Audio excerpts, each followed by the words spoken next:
This new special session of the Brenham ISD School Board is going to begin. We didn't have anybody sign up for public comment, so we're going to go straight into our STAR EOC update. Our Chief Academic Officer, Sarah Bohart, will present.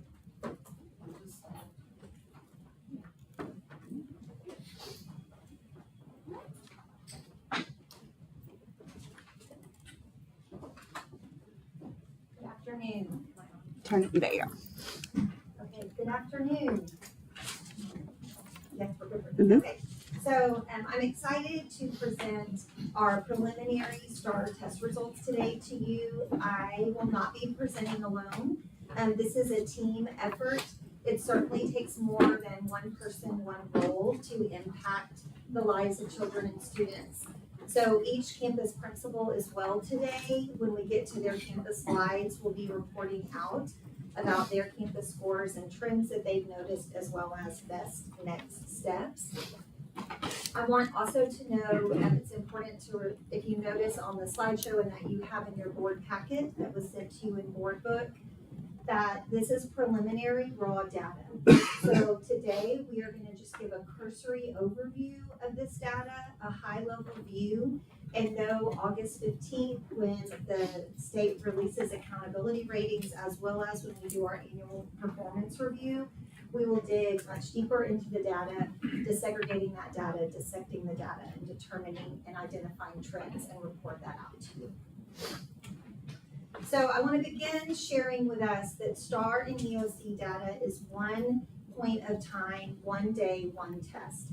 And when we think about overall Brenham ISD, we have multiple points of data that we use to triangulate and inform decisions about the students that we have the privilege to serve. So you can see there that there is M-class data that we use for K through 2 reading, DPMs, our district progress measures, our circle for our pre-K students, MAP growth, ICEV, which is for our industrial-based certification test, TSIA2, which helps inform college readiness, our TELPAS for our English and our ELLs and Spanish speakers. So all of that data comes together to help drive improvements in how we continuously improve instruction and teaching and learning in the district. I'm just going to focus in on STAR and EOC for today. So what is STAR 2.0? And we just got finished with a legislative session, and there was much debate and much conversation about STAR 2.0, about STAR, and just terminating the STAR and going to a different measure.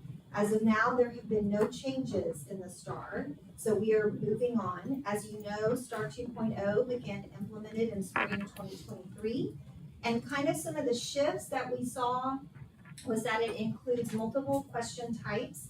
It increased writing in all areas. Formerly, STAR would give a writing sample in certain grades. 5th grade, 7th grade would have writing. They might write a narrative or persuasive, and now writing is incorporated in every single test. And then I think another important thing for all of us to be mindful of is it is completely administered online, unless you are able to do a paper test, which is an alt 2. So all of our 3rd graders through high schoolers are taking this test online. So things for us to consider. It was redesigned in 2023, so we cannot compare data 22, 21, 19, 18 performance because it does not compare. The level of rigor and expectation is different. They included that extended constructed response. And extended constructed response is writing a response to text. So it used to be write a story about a day you went to the park. And now they are reading text passages online and then responding to those passages in writing an essay. Scale cuts and levels for STAR 2.0 were not set until September 2023. And there's 2 ways to view the data, as I mentioned, raw data and snapshot data. Today, we're just looking at our raw data. Snapshot data are kiddos that came to us after October 25th and that they are removed from our data batch, as well as looking at other data forms. And then I think what's important also to note for us is that the rigor for each test varies year to year. So how the state does this is if we're planning for a 3rd grade reading test, there are reporting categories where they bundle standards that are similar together. And so each year when we're noticing trends and the state releases it, They may increase the rigor of standards in one reporting category, but lessen it in another. So in some ways, it could be a moving target because the rigor and application is different. So I'm going to kind of share you. I know some of us that were in the ambassador program, Aaron Thibodeau played Are You Smarter Than a Fifth Grader with us. So I'm going to kind of show you some questions that our students experienced on the 2025 release. They are not confidential. The state allows us to release them once they went out in central reporting system. I won't spend a lot of time here, but I want you to see the level of complexity and difficulty that our students are encountering. So the reading language arts includes multiple choice, varied answer options, and then those short and extended constructive response.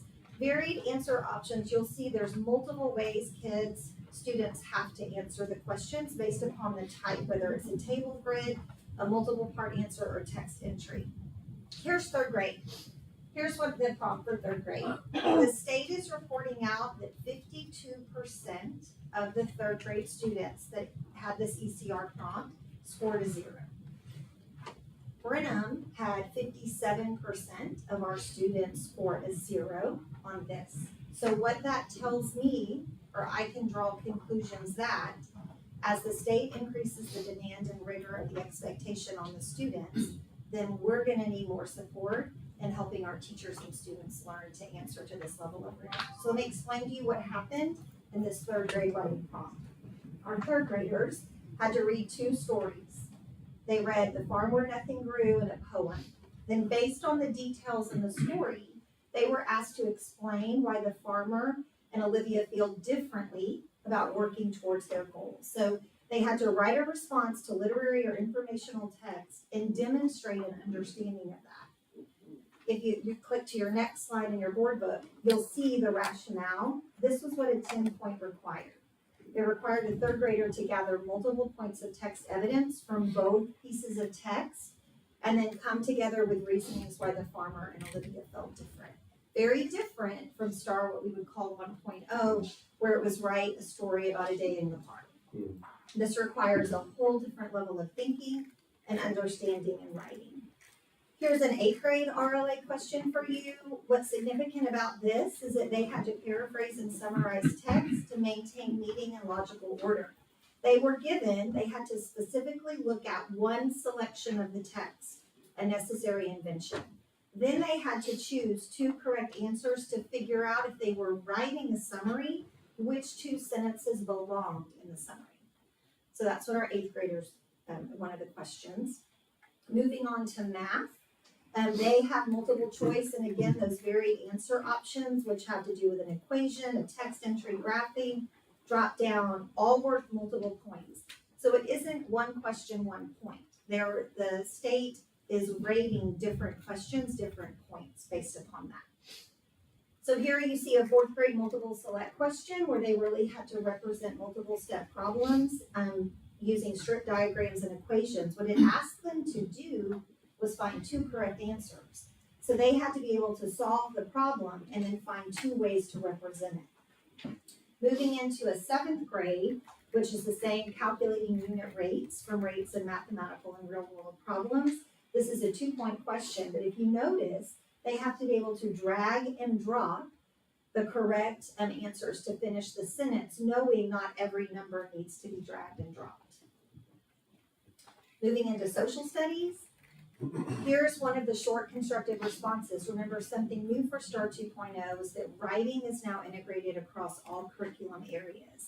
And so the students in this that received this in 8th grade had to really understand, number 1, what the Supreme Court Chief Justice John Marshall's quote meant, and then figure out how it impacted, is conflict or not, for a resettlement of Cherokee Indians. Science questions, same thing, multiple choice. Again, varied answer options and constructive responses. Here you can see our 5th graders are being asked, it's a multi-part question. It's part A and part B. It's worth 2 points. And they had to determine what happens when light hits and where it will go. Here's an 8th grade that has to do with force and motion. And then it is also one where they're having to calculate and figure out the combination to produce the greatest acceleration. So I think it's important that you see the level of complexity that the STAR questions are, because it's a very different level of rigor and expectation.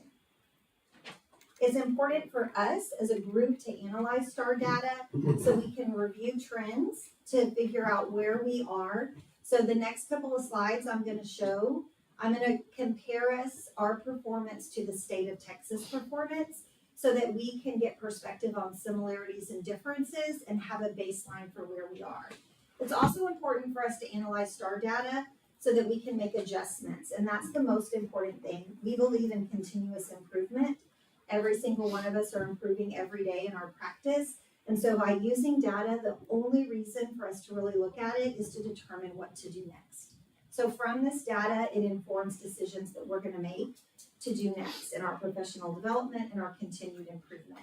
And then we want to provide support. So when we look at our data and our campus trends, and the principals and I have an opportunity to work side by side in principal professional learning, job embedded professional learning, to make sure that we're providing support to each other as a team of learners, as well as to our teachers, to be able to meet the demands and the needs of the kids. So I'm going to take us through just some demographics. I think what's important to look is overall, if we're looking at the state and seeing where Brenham is, you can see that Brenham is servicing 59% of our population is deemed economically disadvantaged, 49% is at risk, 40% Hispanic, 20% African American, 30% white, and 14% emergent bilingual. So state, the STAR comparison, we're looking at 3-year trends to see, and these are just percentage points overall. So looking at the trends for our 3rd through 8th grade in reading and math, we're comparing 2023 and 2025. So looking at those trends, and you can see that in some areas we gained some points, and other areas we lost. I want to draw your attention to 7th grade math. This year, in the state of Texas, really gave districts an option to take 40% of the highest performing math students in 6th grade math and place them in advanced math for 7th grade, where we began to compact curriculum, which what that means is we're condensing the material and going at a faster rate so that students would be prepared for 8th grade algebra. That being said, the 40% of those highest performers of our students took the 8th grade math test in 7th grade. So that removed a large group of our population from 7th grade. So the students that took the on-level 7th grade course received regular 7th grade math. Then a greater percentage went into 8th grade math. So you're gonna look at 7th grade math and see a 38% drop, what it would appear just in percentage points. But that is a direct cause from this year, how we structured compacting that curriculum and accelerating to get them ready for 8th grade algebra 1.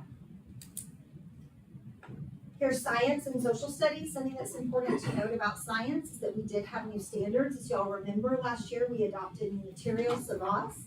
So we're 1 year with those new science standards and using those new materials. But you can see overall our science is an area to target and to focus. Looking at high school, the EOCs overall, you can tell that we made gains from 23 to 25. I don't want to steal Watts' thunder. Algebra 1 surely did come out and see those percentage point gains, U.S. history. So you can see those 3-year gains that we received overall. One thing that I do want you to note at the top, and I should have mentioned this in the very beginning for my first slide, these percents are meets or exceeds. So the state groups kids, students' performance into 4 levels. Did not meet, approaches, meets, or masters. These percents are focused on our students that met expectation or exceeded. Now, approaches students did pass, so the state calls them approaches, but they're approaching grade level that will need support to be successful on grade level content. The district has high expectations. We have high expectations. We want all of our students to meet or exceed. So these charts that you're looking at are gonna be those students that are performing based upon the STAR test for EOC, meeting or exceeding expectation. Sarah, Yes, that eighth grade math, the explanation's fantastic. What can we expect going forward? Is the number always gonna be like this, where you're gonna take the 40% and have them take the eighth grade? So what can we do at that level to increase those numbers? Because I know what you're saying, and it's difficult because you're taking the smartest out, but it's just cosmetically, I'm not cosmetically, but just, it's alarming, yes. And so I'm just wondering about, this is gonna be something we're gonna start seeing every year, and I hate that we have to explain it, but do we have a plan? Do we have anything going forward? Are you gonna talk about that, Jillian? we're gonna talk about that. Okay, I just So got ahead of it, sorry. I told her, I said, I want you to make sure that you approach that first, because when they see that, if they see that for the first time coming to me, it's gonna be a lot, so. Okay, thank you. I think, looking at the numbers, that's the big elephant in the room, so I wanted to make sure that, for sure, we talked about that one. Right, so the plan, I'm gonna go through these slides, I'm gonna let each principal come in and share, and then I'm gonna close us with a couple slides, and then at the very end, we'll field all of your questions and respond. I do think, the data, when we look at it first glance, it does some areas that we see are target areas for improvement, and we've designed plans and are ready to attack that. Managing all the different variables that we're managing, right? So, yes, Jared, yes. Okay, so, but it is important to know, these slides are meets and above, not approaches and dimensions. Okay, so then again, principals are gonna share, we're one team, we're all in this together, it takes way more than one person. And our principals are the face of our campus, and it is an honor and a privilege for me to work beside them every day as we spur each other onward. So I'm gonna let Michael Ogg from Alton share some of his data. Give me a microphone. Afternoon. Yes, afternoon. Thanks for the opportunity to share. Just some little information. I think most of you know, but at Alton we serve around 450 students. Of those students, 34% students are Hispanic, 19% are African American, 41% are white. 62% of those students are economically disadvantaged, and 6% are English learners, with 19% receiving special education services.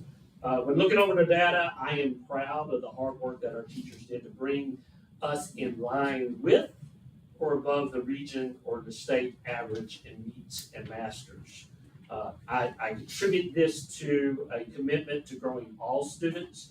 Our mission at Alton Elementary is growing lifetime learners. Our teachers have committed to showing up daily to help our children grow. We often say it doesn't matter where the student is, we help them grow. Our PLC clusters allow our teachers to examine the standards, examine the student work, and respond in real time. We don't have to wait, we can automatically respond.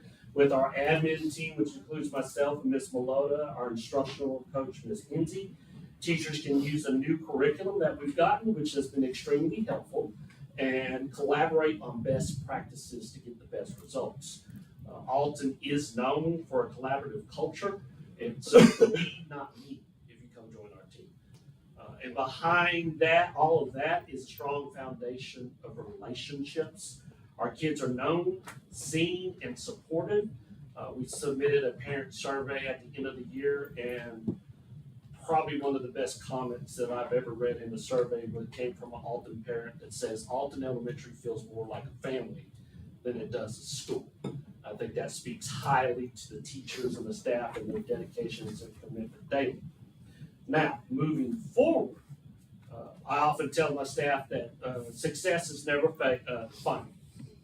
Failure is never fatal. So while we met or exceeds the state average in the meets and the masters area, we still have a lot of work left to do. We need to look at getting the majority of our students to the meets or above level. If you look down closer into it, we got to focus some support on our subgroups, such as our African American students, our economically disadvantaged students, and our EL and special education students. We have to perform better for them. So moving forward, this is kind of what our focus is. These past few years, my third and fourth grade grade levels have been almost a new team almost every single year. It's the new teachers coming in. So we have, with the help of the district and with the help of Ms. Bohart, we have a system, but we're creating a system where excellence is a standard and we elevate our practice in the classroom. So if you are joining Alton Elementary or if you're joining Brenham ISD, this is the way we do things around here. And we have high expectations no matter where the students are at. So creating that system, regardless of who comes in, we can still achieve at a high standard. We'll continue our PLC clusters, focusing on sustaining strong Tier 1 instruction. Our new curriculum has helped, but we need to go deeper. And we need to elevate our practices that go on in the classroom as well. A lot of people have said, and I'll be honest, since I'm the old one here, I've talked to many superintendents, you put the STAR is the big thing. Ms. Bohart just shared a number of different assessment alignments that we look at. We can continue for the elementary levels. I can't answer for the middle school or the junior high or high school. We can continue to put the focus in on 3rd and 4th grade, but we're just spinning our wheels. If you want dramatic change, we need to put our focus on pre-K, kinder, 1st, and 2nd, where the foundation is made. That is, I have I'm old, now I'm getting off track. You're way. So, That's why we all rock paper But- scissors. when I have a new teacher come in, oh, I don't want to teach at a star grade level. No, we need the best at what's making the foundation. So we're going to put a focus, the early literacy committee has started, we're putting a focus on that. Continue Tier 1 instruction, okay, I'm getting off track here. And I think we need to continue and invest in our staff because strong teachers build us strong students. So, thank you. Thank you. Yeah, I get to follow my call. So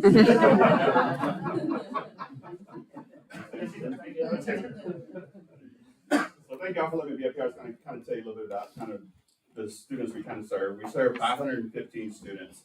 We're fairly evenly distributed. We have about 30% white, 25% African American, 38% Hispanic. We are 66% economically disadvantaged and 5% emerging bilingual. So just kind of looking at our data with my AP, my instructional coach, we kind of looked at all kind of things, where we need to go, what we did good. So just kind of talk about some things we did good. One thing that we kind of do at our campus is we excel and we grow students. So the one thing I'm sure and all our teachers know that we always tell our students to make sure that everybody is growing. I have an amazing grade level team in every grade level. But if you look at my 4th grade team, they are amazingly strong.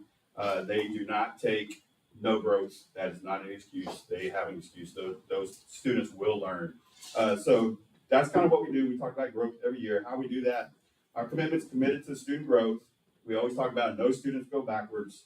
We're committed to student growth, not just in 4th grade, but all grade levels. And I have been really lucky the last couple of years. I've been pretty consistent with my teachers. I haven't had a whole lot leave. That may change this year. I had 5 4th grader teachers last year. I lost 2, so we're down to 4. So that may change, but I have been really lucky that my grade levels have been pretty consistent. So we did show some growth in many areas, but we have some work to do. When we take a deeper look, what we need to do is our economic disadvantaged students, our African American students, especially our special ed students, are the ones that we need to really concentrate on. And how we're going to do that, we're going to identify ways to support teachers with increased class size. We're going to elevate our PLC process with all grade levels. Last year, we kind of did that at the end of the year with our 1st grade. We showed a lot of growth. So we really like to do that with all grade levels this year. We're going to change kind of the way we place our special ed students in the classroom. Some of our inclusion teachers last year got too spread out. This year, we're going to kind of consolidate it a little bit better so we can get more bang for our buck. That way, we're going to implement a PLC time for our special ed teachers. Hopefully they have some time to collaborate, work on student learning and teacher improvement. And we're going to continue to support all grade levels, especially our new teachers, and build strong relationships with our teachers and students. So that's what we're going to do. Question, I didn't hear your percentage breakdown on, I missed it. What's your special ed? I think I didn't get that. I think we're about 100 students, so whatever that is, whatever percentage that is. 25. 25? We have about right at 100 students in special ed. St. Paul, did you say increase class size or decrease? support has to be increased. We're gonna support our teachers with the increase of class size from last year. So last year our teachers had to increase the class size. We're just gonna find ways to help them and support them. So is that a contributing factor that they have so many students in the class? Could be. I think it is, and you don't have to say it, I'll say it. I think that's a major problem, that we need to find issues to lower the classroom size so the teachers can focus on teaching a little bit better. And I know it's tough, I've received multiple phone calls on that, but I appreciate that, sir. Hey, Steve, real quick before you, looking at the numbers, basically, in my opinion, and let me know if I'm translating this, you lost a very strong fourth grade class last year. We did lose a strong fourth grade. To me, that's why you see a lot of, if I'm, again, translating this correctly, that's why you see a lot of negatives up there. So if But you if look you at our compare 2024, 24 third grade to 25 fourth grade, you still had growth and improvement in all those. we did. What do you mean we lost a strong fourth? We lost a Well- strong fourth grade teacher? No, strong fourth, like students. Cohort of kids, a cohort of kids. Because, so the way I'm translating this, In third grade, they did great. In And third- now those kids went to fourth grade. So in fourth grade, those kids are now in fifth grade. Yeah. We're just saying, They're so we, that class got. So if you look at, Exactly. so if you start on the first column, your third grade RLA was at 75% meets and approaches. Well, those students are now taking the fourth grade test and they're at 80% meets or 80% approaches. So that's, to me, that's a 5% increase, even though the number next to it is showing a -9% or -1%. It's the cohort. It's the cohort, yeah. Yeah. So it's, so there's still growth, like there's still growth there, there's still improvement there of the scores. It's your fourth grade class is now in fifth grade at the middle school That was a very good group. had great scores last year. And so it's to me, that's why it's kind of skewing the numbers there on the chart. So, Yeah, same students, it's not comparing same students. That was Right. And we're just giving you like high level today, and well, yes, you're right, because cohort, you're tracking your third to your fourth, and you do see growth there when you're tracking the cohort. Right. Okay, at Krause Elementary School, we serve around 750 students from pre-K to fourth grade. What is different about Krause is that we also house the district's bilingual program. So when we look at our breakdown in demographics, it's a little bit different than the other campuses.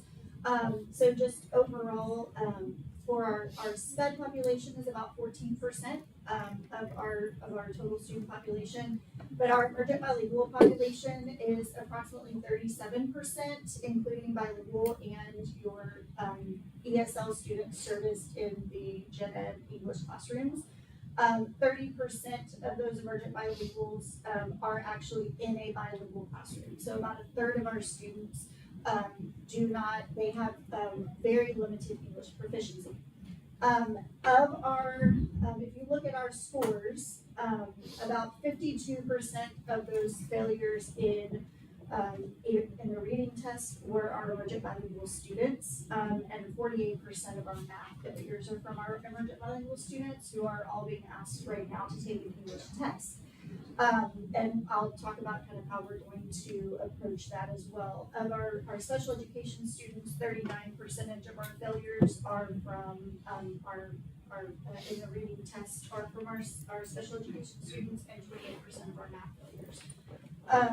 So what we are going to increase our focus not only on the materials, which were a big help for us this year. Our teachers felt very supported in knowing that they had good research-based, high-quality instructional materials. So now that we've gone through that for a year and we've used them, we're now going to take it a step. We're going to elevate it, and we're going to look at how to incorporate more best practice instructional delivery of those instructional materials. So we're going to move forward toward that.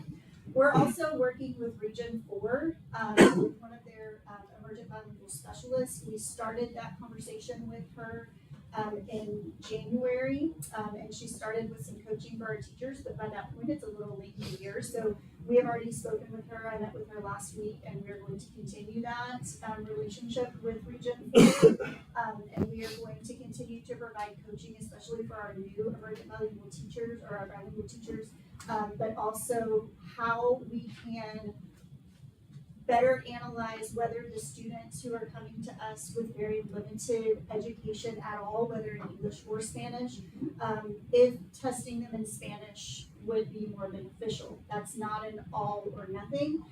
We're gonna start from the very beginning of the year being very intentional and identifying students who are more of our newcomers that have more limited English.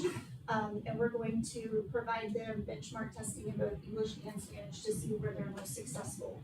Because STAR can be given in Spanish, but with limited accommodations. And so we have to weigh whether or not we want to give the test to them in English with accommodations or in Spanish with limited accommodations. And so we want to do what's best for each student, so we're not going to do a blanket decision. We're going to be very intentional on identifying the students who would benefit based on data being given a test in Spanish. We just have to be mindful that some of our students coming to us, they're not literate in reading Spanish or English, and so we have to determine what's best for each student. So we are going to work very closely with Region 4 to help with a process to determine the best way to not only instruct but also assess our students, and not just for the STAR, but all year long, so that we can really get an understanding of where we are and what our students know. So we will be moving forward with that. Along with what you talked about with Brenham Elementary, if you do look at our cohorts, you can see that there was significant growth from 3rd to 4th grade. So we went from 57% of our 3rd graders last year, now reaching 71% approaches in 4th grade. So that cohort saw a lot of improvement in both reading and in math. So we are seeing growth, and we will continue to focus on growing our students and getting them to the place where they need to be successful in all things, not just on STAR. Just a quick question. You talk about the limited accommodations for STAR in Spanish. What does that look like? Well, for our emergent bilingual students, if we give them a test in English, the LPAC committee can determine that we can provide the test orally given to them online, along with some content clarifiers, which provide pop-ups on certain things like pictures or simplified wording or things like that. So we can provide that in English, but that doesn't carry over into the Spanish version of the test because we're providing those accommodations based on language need. So the idea is that if we're providing them for language need, and if we provide them the test in their native language, they shouldn't need those, is the thought process behind that.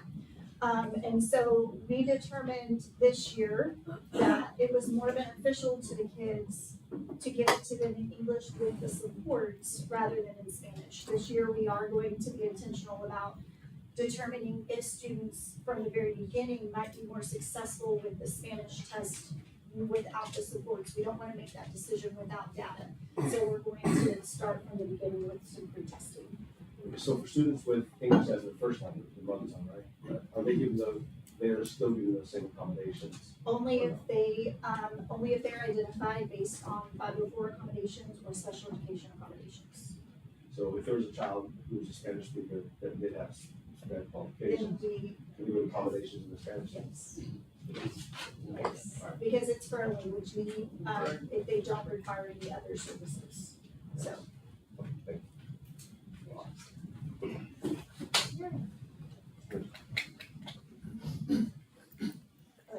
Just to follow up on that one's rare though, because when they're at that age, it's hard, you have to first rule out that language is not the obstacle before they can qualify for SPED services. So that would be a rare instance that you have a student who is an English learner and qualifies for SPED at that elementary level. And it still will never read the story to them, so, right, the questions, but not the stories. Okay, so at EMS, background information is we are the first campus where all of those groups come together as one. So we have them together all together as a graduating class for the first time. So we're going to take all of the elementary's highs and lows together under one roof, and kids are assimilating for the first time in larger campus size. We have about 30% of our students are that. We have that same number as Sarah. Actually, because of the numbers of students, it's the emergent bilinguals because they're gonna all come together for us for the first time. For us also, the areas that struggled were our SPED population, which our SPED population is about a quarter of our student body. So we have, a lot of inclusion support in our classroom. We also have what we call,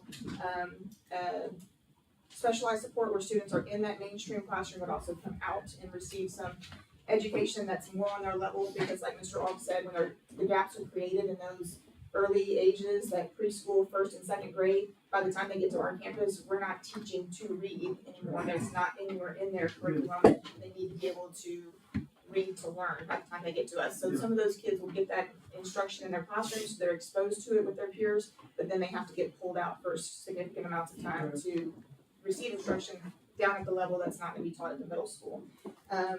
For us, we've seen an increase in that number. We had 55 students receiving that last year, and we were at 91 this year.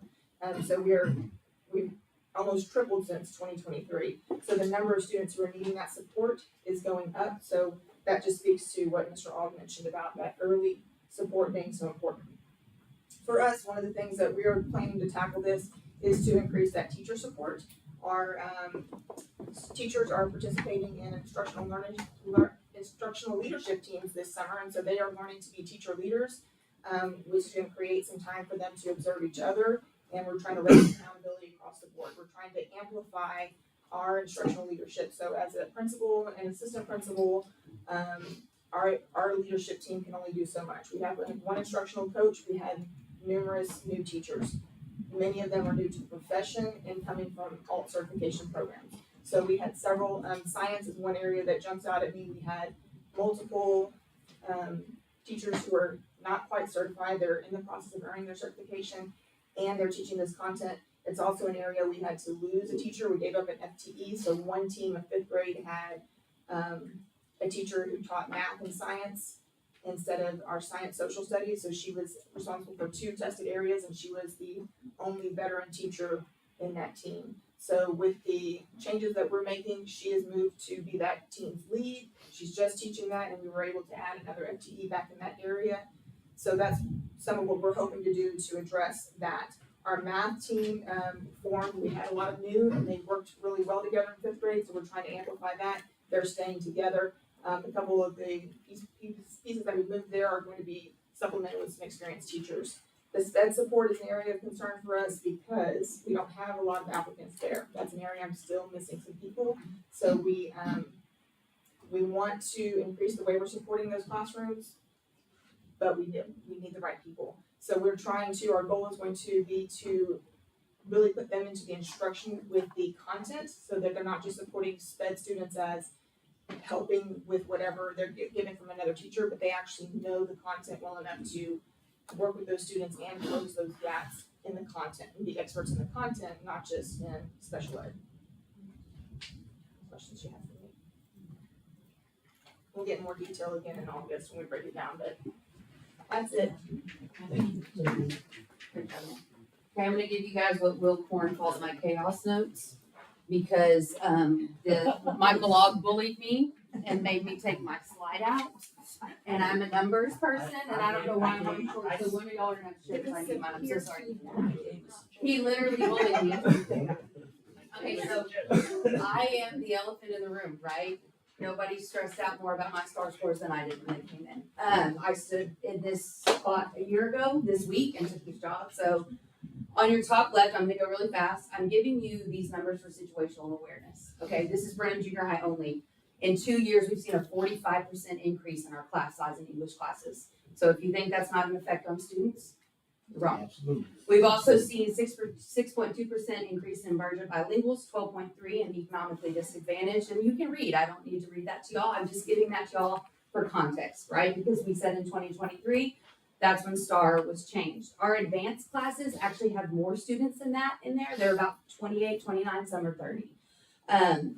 You can also see at the bottom that 2 years ago, we had 2 instructional coaches. Last year, there was a dean that we halfway through, and we have no instructional support like the elementaries directly on our campus. Now we have our wonderful coordinators, but we don't have a person that's there all the time. So I'm going to show you, if you look in the right top, it says initial obstacles.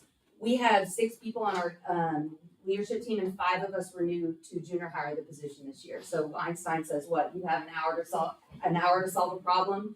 You take 55 minutes to diagnose and 5 to solve. So this year was we're diagnosing, right? You can't build Rome in a day. I strongly believe that behavior and instruction are married to each other. Which came first, the chicken or the egg? If they're well behaved, do they listen, or do they listen if they're well behaved, right? So I've included some behavioral data here for you. Yet 7th grade math, that is enough to just make me want to cry, but I'm not going to.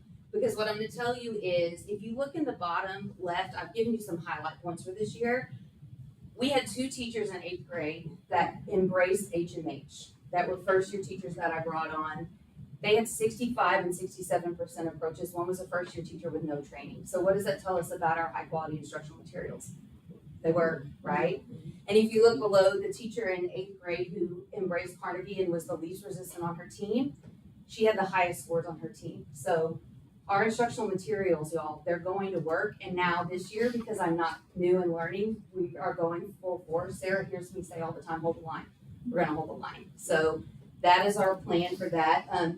We have had lots of turnover in BISD. Don't even get me started on him. We have had, y'all had 4 teachers who left the district. But listen, 4 teachers left the district, and 2 because their spouses took a job somewhere else. So people still really want to be here, right? I do believe, I said it last night, we have the best people. So I think that's a highlight point, that if you have a campus that's like ours and you have 4 people who leave to go somewhere else, that's saying something. We grew our attendance rate by 0.44%, $22,000. So that's a highlight. And also we decreased our discretionary DAP placements, meaning we know that the way to maximize student learning is to have them in the classroom and not at OSS and DAP, right? So that was one of our focuses this year. That's awesome. So our plan next year, if you kind of look to the right, this is Sarah gave me 10 minutes and said put it in and you're done. We are doing the PLC clusters, and we've spent a lot of time this summer already, all the principals with their instructional leadership teams, building what that's gonna look like, because the best PD often comes from the teacher next door. I rearranged the way the junior high is set up. Y'all know we have the science wing, right? All the science teachers are there. Well, now all the math teachers and reading teachers are in the main building. Because during a passing period, you need to be able to say, okay, Kyle, how'd you do that? And that didn't work for me, right? So we've realigned kind of the way the building is. We've also reallocated our staff. Several years ago, there were 8 teachers in every core content area. This year we had 5. Except history. I took that 6th history person and have moved that person to English so that our English class sizes are smaller next year. Because we know if you can't read, you can't do anything else.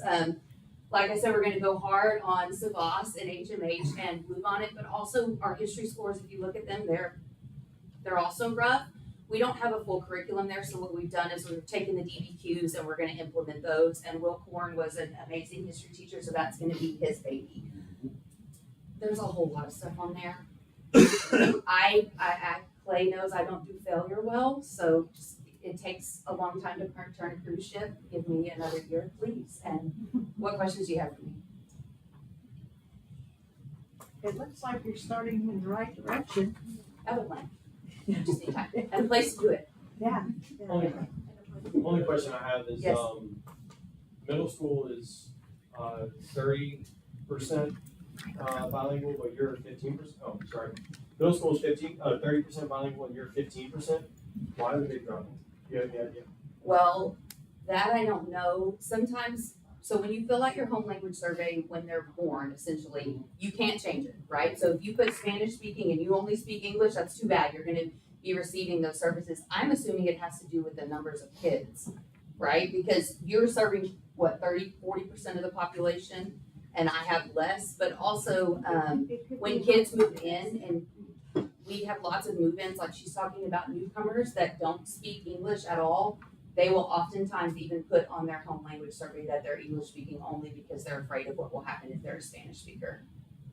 Does that make sense? I also think you gotta look at the mobility rate also. Yes, they Some move Hispanics in, move and then they move out, they come to school, they move, all those types of things. We have lots of mobility at that age. Do you also have kids coming in from private school, homeschools that? We don't have lots of kids that are labeled with special labels like special ed or ED. that come from private schools. We do More have an bilingual. I just wondered if they increased the number of So- non-bilingual. So we do, because we have all the, like the seventh graders that will come in from First Baptist, so yes, those numbers increase, but it's not enough of an increase in my mind, so. That's it, sorry, was it Okay. too long? You were amazing. Hold on. Oh, Not, this has nothing to do with STAR, yes, but we've heard a lot about discipline in the schools. So that's basic 50% drop in DAP. I just want to say, whatever you're doing, keep doing that because that's, so when I put that in there, I was afraid I was gonna get roasted, so what I did was, not by y'all, but, you know, you often hear teachers say, you didn't do anything. But we looked at our number of referrals and it was within 50 of last year. So we are still processing those. We implemented a new program, which is for another time. That's really helped us with our behaviors because that was one of our goals was increase attendance and then drop that DAP rate because if they go to DAP, then they're not with our teachers. That's what they need to do. I just think it's important that the community gets to hear sometimes because we can't really, it's hard to talk about this. But if we can have statistics behind it so the community can actually see that there's growth and that we're actually working on it, I think it's massive. Thank you for including it. Keep up the good work. I mean, we just want, like you said, we want kids in school, because we all need to do that. And I just see, and I've heard it from a number, you guys are very human-centric right now, as opposed to just a process. And so the value of your teachers, that they have that dialogue, the collaboration, and otherwise, but also of the kids, understanding, okay, this kid had a bad day. It's not a kid that's a bad kid. And so I do appreciate that, of the value of the individuals and really turning it back towards not just trying to get a score, we want to be able to help these kids thrive. And I think that that's what I'm hearing. And we talk a lot, Aaron and I, especially because our kids are so, you know, they're so in the same age, but they're not in high school, right? An 18-year-old's decision versus a 12-year-old's, right? At 12, I'm trying to teach you how to be a human because when Officer Raven pulls you over, he's not gonna say, hey, where's your special ed paperwork, right? So we're really trying at this age to say, man, if you're my age and you make this decision, this is what happens to you, so we try to be sorted. Sorry, Raven. He might That it? depends on how Okay. they act. Thank you. You're welcome. Good afternoon. Overall, I want to celebrate the success of our students had this effort for our teachers and had these students' outcomes. The slide. Our class size has increased to about 28 to 30 students.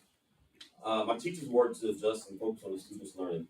While dissecting the data further, we can see the areas of growth that we need to do in English 1 and 2. The district is providing HMM as high-quality instructional materials for this content area for this coming up year, and has elevated instructional leadership and assigned an instructional specialist 4 days a week for Brenham High School to target and support the teachers to close this gap. And our motto is every student must grow, and we are focused on growth at Brenham High School. And I'm not going to sit at home too long. You can see the numbers. One thing that we're going to do is Ms. Beauhart is our leader, and her team, we're going to support them. We support them, and they support us. And this is one. And she's coming on board, and she's doing a lot. And I just want to give her praise right now while she's sitting here. Thank you. We're getting in the right directions, and let's continue. Thank you. Can you give me your breakdowns of, I'll get it. We can both. Thank you. I want to thank you for bringing everybody together and for giving those of us who are, who are out in the community and everything. It helps us to know what's going on, but also it's about leadership and the fact that we are finally talking about STAR again. And the fact that we got our STAR scores a little bit earlier this time, hopefully that will help all of you too. Because it's not fun all the time when you see scores that could be better.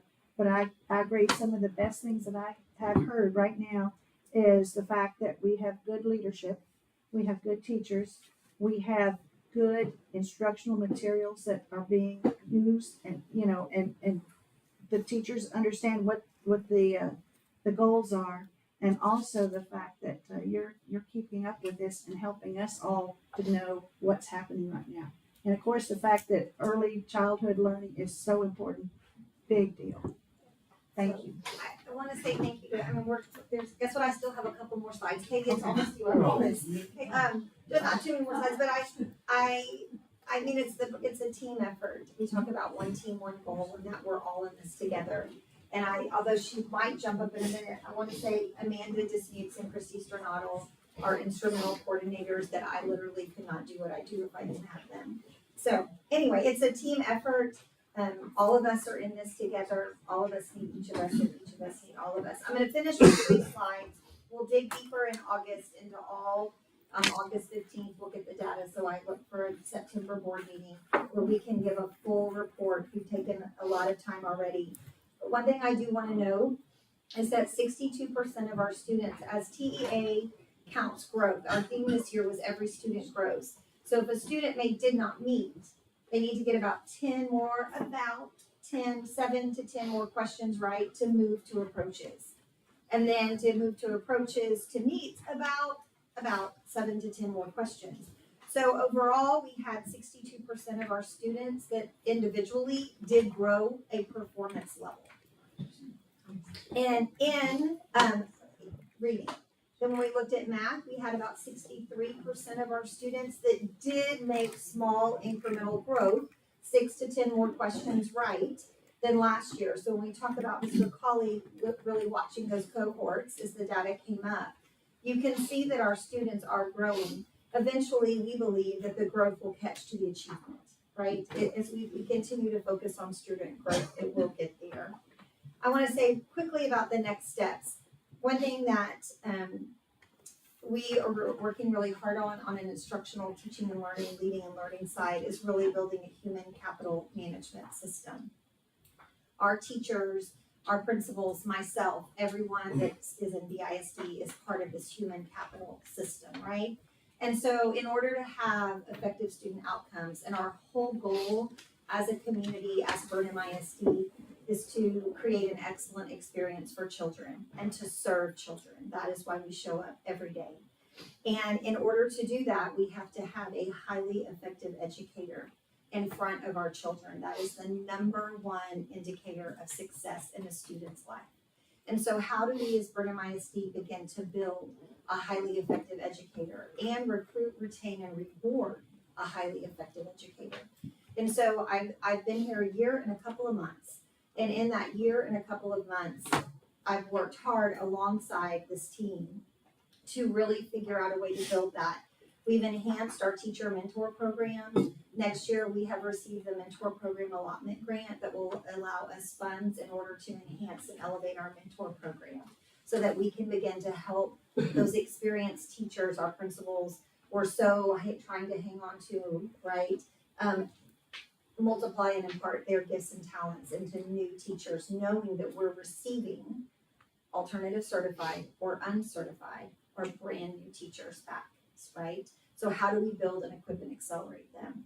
And we're working very hard. Mr. Ogg mentioned the Early Literacy Coalition. We began, Christy Stornado and I, this spring, leading out alongside our principals step by step about diving into what requires from early literacy. Then we were awarded the Strong Foundations grant that is going to bring Moat Casey as our partner to come in alongside us and really help us build a literacy framework that drives instructional practices. We, through the board support, in a year and a couple of months, have gotten instructional materials that are high quality.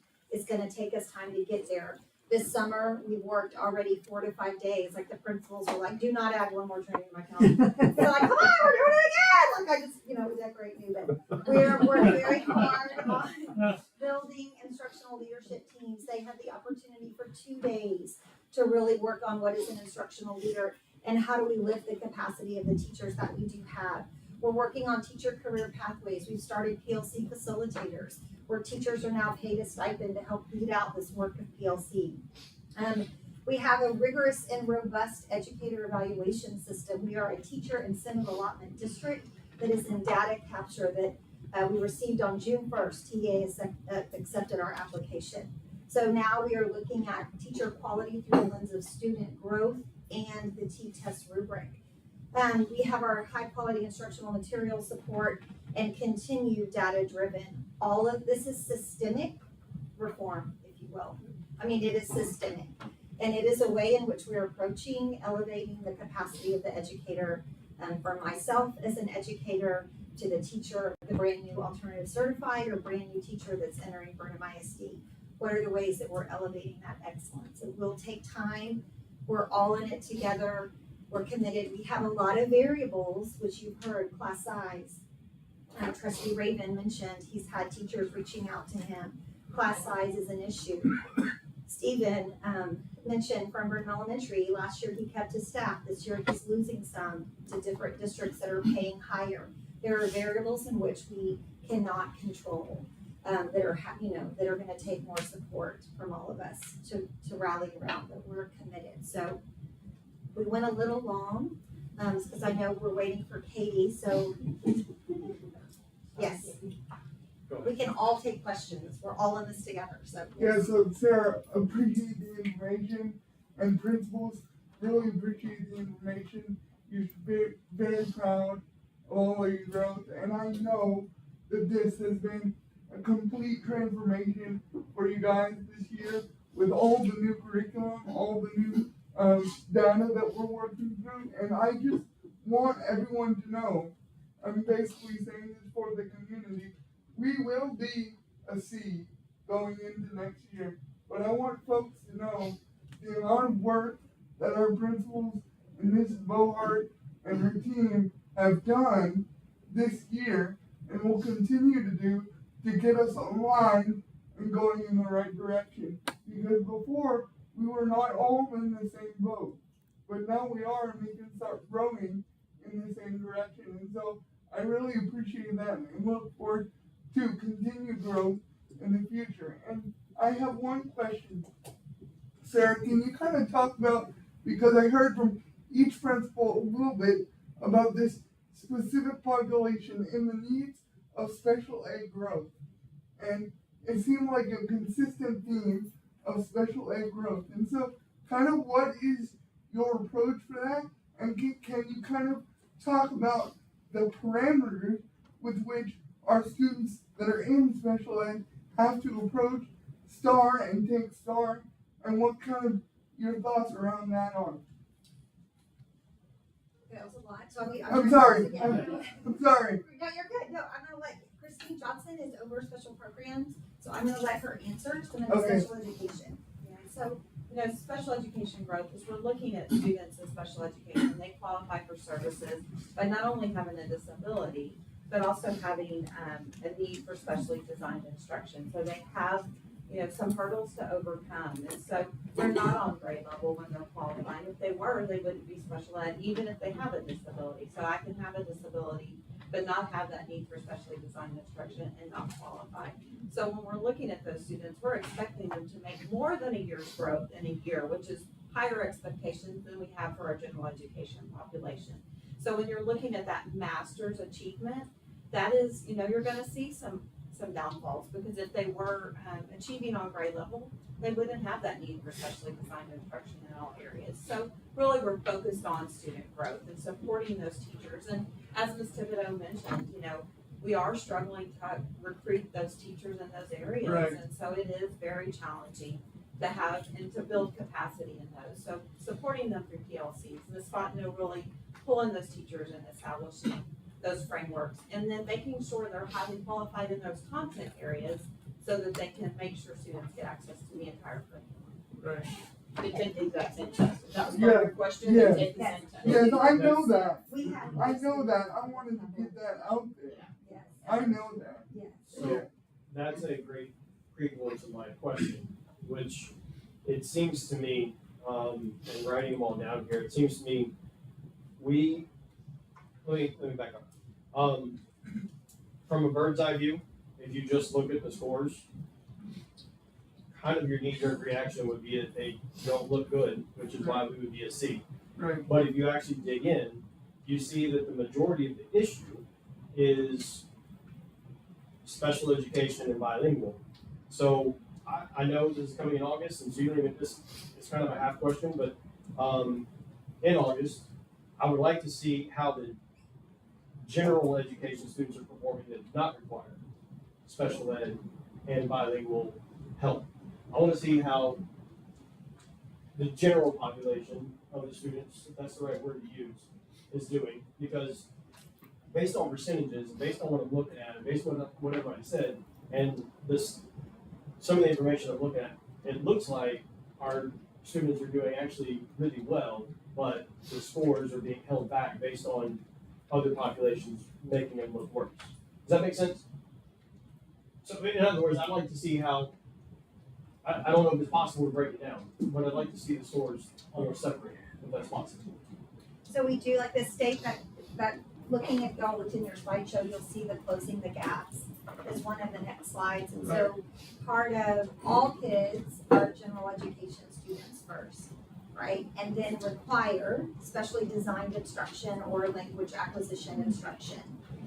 That being said, those are two subpopulations, right, in which that are going to require those specially designed, special certified teachers. So yes, I mean, those are areas in which each principal spoke to is identifying as a target area of need. And then we as a district will respond to that.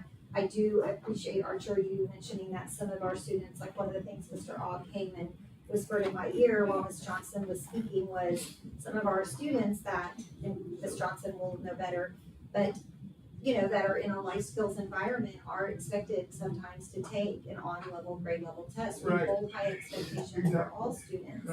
But there's different criteria the state gives. So yes, when in August, when we get into a more detailed view and we can dig deep into demographics, it's something that we're tracking on our end as well to make sure we're servicing all kids to meet all needs, given the constraints and environment in which we're doing that in. So any other questions or thoughts? I don't have a question, but I want to comment on something Archer said.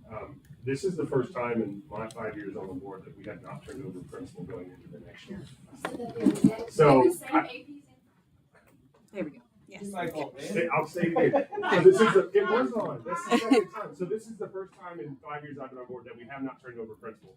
So Archer was talking about the team. That stability for the schools and the teachers underneath them and for the principals to continue to grow on everything that Ms. Bellhart and her team are doing, I think is huge. So, I mean, just that's all I just wanted to point out was, man, the stability in the schools is fantastic. So thank y'all all for sticking around and being with Brenham. And I just wanted to add that this year I've had an opportunity to visit as part of the cohort that I'm in through Region 6, some other campuses. And my latest visit was with Magnolia and asking all the hard questions I was asking. Nobody's doing anything better than what we're doing. His answer was repeatedly, well, we just have the stability. We just have the stability. They just had the same leadership, the same on campus, the same at the district level for a long time. So we're doing and interviewing people, asking questions. There are a lot of teachers coming from districts. I'm excited because you came from this district that I know is an A district and they don't know half of the things in TSS. They don't even know what that is. And we're doing all of the things with fidelity. So we are ahead of the curve on what we're doing to get better. Yeah, it's kudos to play in the principals. Yeah, everyone is working very hard, but we know we're here to serve students. So I know it's a long time. Okay, so thank you for your time and your questions. And now disperse. Or if we need a 7-inning stretch break or. Why don't we let us speak like once a year? Thank you for that. Next, we're going to have a strategic planning committee update. Katie Birch with Plan North is going to update us. Before she does, Time has a quick comment. I want to introduce Katie and kind of where we are to this point. First, let me also kind of echo what the board said about this team of principals. They're so solid in the work they're doing, and I couldn't be prouder. You know, I'm in the kid business. I said that when you hired me. The teachers and the kids are just the heartbeat of what we do. But I have such a heart for principals. I always have. I think they know that. I think every one of them feels like they can call me anytime about anything. And this team of principals is so important to me. And they are so unified and connected in the work that we're doing. And I'm confident. I want everybody to hear me out there that's listening. I'm so confident in the direction that we're going. To what Jillian said, it is a cruise ship. It does take some time to turn a cruise ship, and we're turning. We're all running in the same direction. But we've got some needs, and beyond what they can do. I feel all their accomplishments, all of our accomplishments to this point have been done really with one arm tied behind our back. And, I'm asking for both arms. Katie's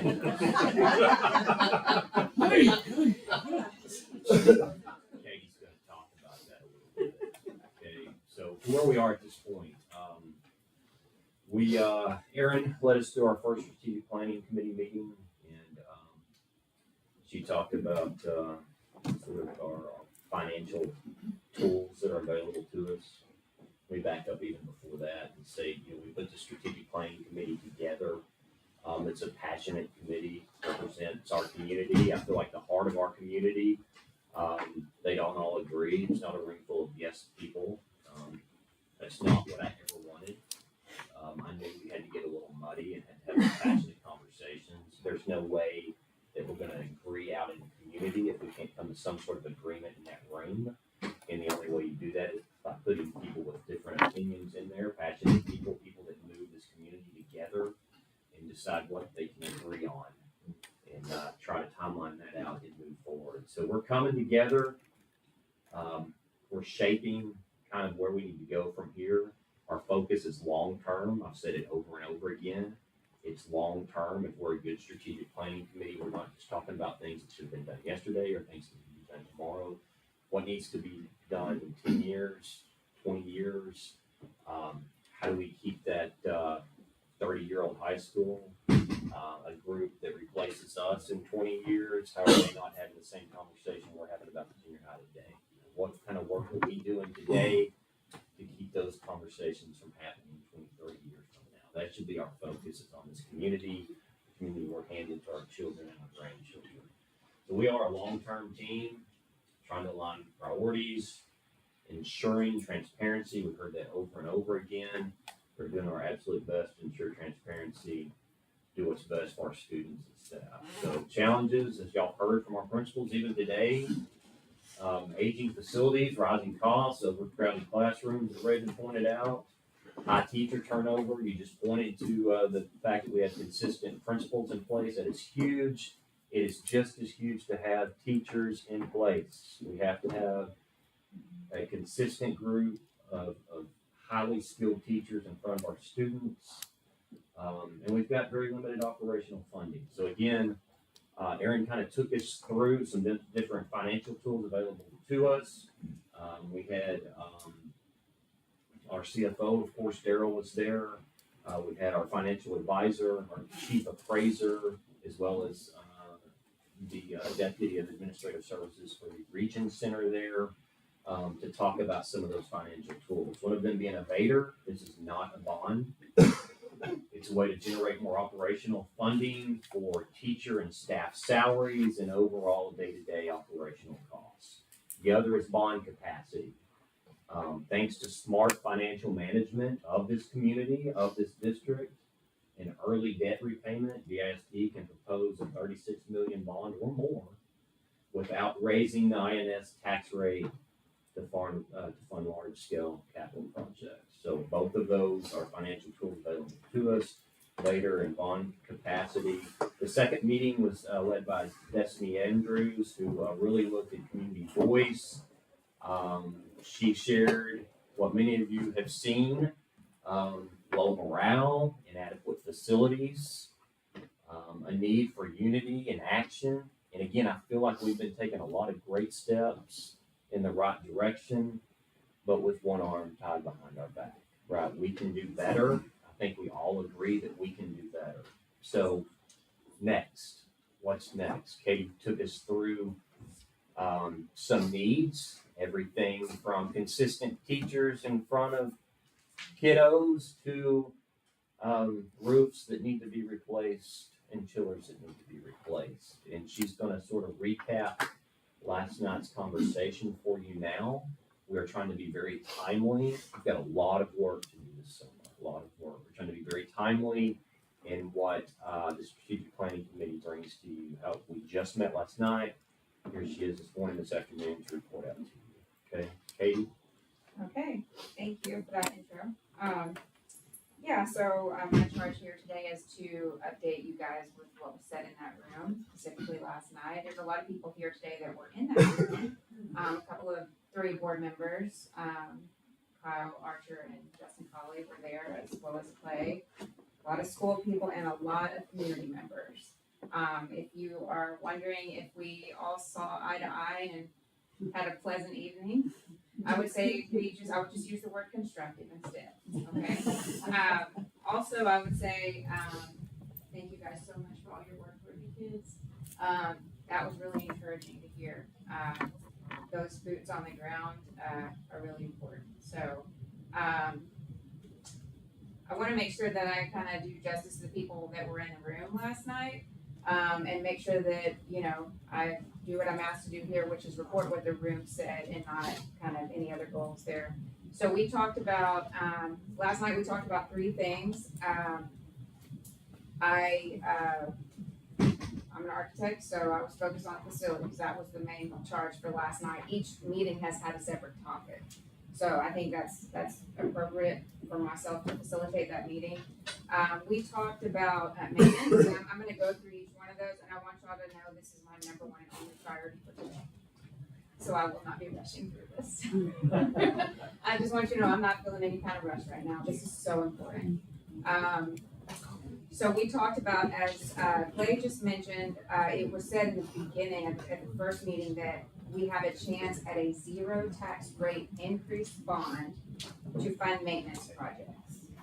And I would expand that to say maintenance and capital improvement projects. I designate the difference as a capital improvement project would be like a roof replacement. It's not appropriate to assume a maintenance person would be in charge of that. So that's both, okay? It's more like recurring things that we can predict will need to happen in a timely manner, such as a chiller replacement, things like that. And then also deferred maintenance. So that was one topic. The other topic that we focused on, which is separate and aside from that, was two facilities which will be needing in the very near future more significant solutions. And we were talking about the Brenham Junior High and the Brenham High School. Obviously two completely separate cases. There was a lot of discussion. Those would not be obviously something that we could tackle within the context of that maintenance bond.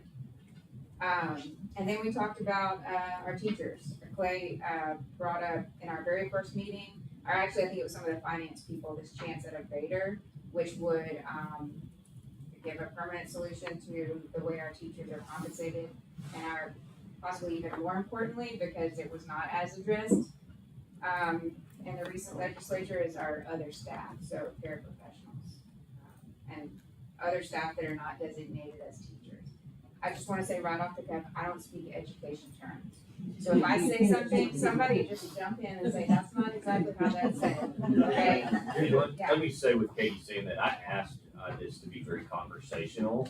Okay. So I've got the executive leadership team, they're right here, all willing to jump in at any time and speak to anything that you need them to speak to. And I'm gonna put the principals on the spot. I think all of them, most of them were there last night, but anything that they wanna add or share would be welcome. So as Katie kind of gets down the road with some of this a little bit, we have some more specific data that we can share about certain points. So again, anytime y'all feel like you need to jump in as she's working through this, then feel free to do so. Go ahead. Okay, so this is what coming into that meeting, I prepared to talk about construction and maintenance. I studied the junior high and the high school really carefully. I thought that's where that conversation was going, and I honestly thought that's what we would be talking about today. So in preparation for that, we made the school district made a just preliminary list of all of the different maintenance things that are going on. They spoke with campus principals. I spoke with some of the principals, especially in the more significant cases. We looked at the junior high. I mean, we did a lot of prep work for that. But one of the things that Clay said in the beginning is, I want to know, like, where is the room going to lead us? Because the room is the community, and all sides were represented in that room. And so we can come prepared to talk about maintenance and, facilities, but probably just didn't have enough data, because it's been a short time, we've been working on it for 2 weeks, for me to give you, hey, this is what the room agrees on when it comes to maintenance or facilities. What I did share with the group, and I maintain as very true, when we're talking about new facilities, so let's say a replacement for the junior high, that is not something that would be responsible to tackle this year in terms of, say, a bond for November. I think that's off the table. Okay, so I just want to say that in case anyone's wondering, that would be something that would need a little bit more planning time. Now, with respect to the maintenance, Kyle had a great idea to code all of the maintenance needs into different colors, and with those colors having definitions. And that turned out to be pretty cool because we could see that there's a lot of red. I think that was, and you know how I picked the colors? I picked them from like the weather radar. You know, it's like, it's like a really big one, and it's red, and then, you know, it kind of goes down. And so I think there was a little shock value in how much was red. And there was a good question in the room, well, how did you choose what is red? We came up with a definition, which was it's going to impact Brenham ISD's ability to educate students within 9 months or sooner. So that's an imminent concern.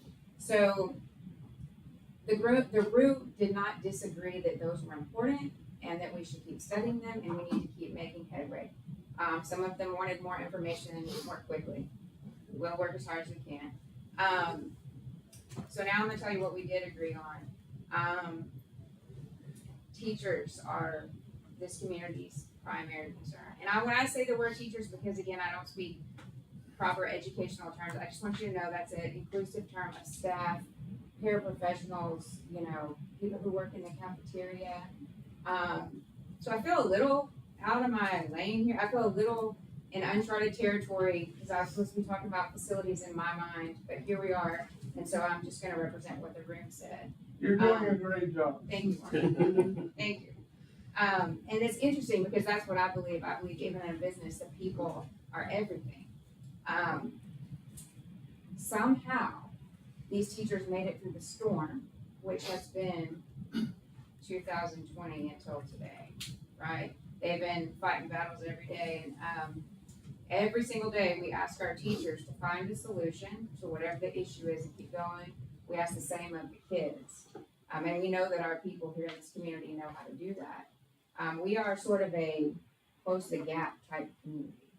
So my understanding is that there are limited options right now for us in terms of how we can increase teacher and staff pay. I do not know the ins and outs of school finance, but I know that it is a critical concern for our community that we take immediate action to pay our teachers more. So I just had to ask because I didn't know if it was public information or if I'm just being nosy, but I called these people this morning and I was like, hey, how much does an entry-level paraprofessional make? Like, I just don't know, I'm curious. It's $11.33 an hour. So I would just encourage you to have this conversation, leave nothing off the table. Because what is on the other end of that is when you hear these people talk about what it takes to get where they've been. If those teachers had support and resources, this team would be unstoppable. And every story you've heard about a winning team, there's some backstory where they had to climb their way together, you know, and they were so strong and had so much grit. But you know, you guys are the board, Brenham ISD is one of the biggest employers in the community. So we're looking for y'all to lead the way here. We think it affects the academic success of the kids. And somebody in the room last night just kept bringing us back to, hey, but the kids, that's what we're trying to move here. That's the needle we're trying to move. So if you're gonna make a bet on our teachers. This is all I would say. And maybe one day we'll talk about some new updates on facilities too. So that's kind of what I heard last night, and I'd love to just have a conversation about it. Yeah, I'd like for any of the executive leadership team to go over some of the data that we were discussing this morning to give them a little more to reference. When I say them, the board members, a little more to reference as far as data. Yes, I did ask Katie, just so people out there have full understanding. She's doing this pro bono. I've asked community to lead this. I'm trying not to lead these meetings. I really want this to be community led. And so while facilities is Katie's expert, Destiny Andrews, her expertise, her dissertation for her doctorate at A&M is all about the school as part of the community, and that's why she led that lane. And as we had again the finances discussed with the group, I had Aaron, who's been a principal here and a student here and a long-term member of this community, lead that discussion. So really trying to let the community lead this. But team, if y'all could step up and add some data, please, to what Katie just shared. Yeah, so, Katie talked a little bit about what our entry instructional paras, our general education paras, they are $11.33 an hour. We've not adjusted that over the last 2 years. So, we did make adjustments to child nutrition when we onboarded our custodial staff. We felt like we set their salary at a competitive rate, and the same for transportation. But we've not been able to make any adjustments to that. I pulled this morning looking at what's the starting pay for an entry-level position at Lowe's or Home Depot in the state of Texas, and it runs about $14 to $15 an hour at the lowest end. So we're paying less than even that for people that are impacting our future here in our community. Also, looking at how many openings, you've heard teachers talk about, or principals talk about consistency in staff, and we had about 60 teacher resignations this year. We currently, as I counted this morning, have about 29 openings. We're hiring.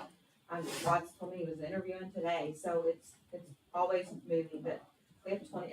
It's highly likely we're going to start with some substitutes in classrooms this year. And as a reference, Christy, as a reference, on an average over the last couple of years, our resignations, when you say we have had 60-ish this year, been around 40 in the past. Around 40-ish in the past. So we've seen, and I know you've got more to say here, but just to that point, you and I were just discussing yesterday, we've seen how many teachers decide that, you know what, I'm going to have to commute, I'm going to make the drive to Waller to take a position because the gap's just gotten too big. That's what?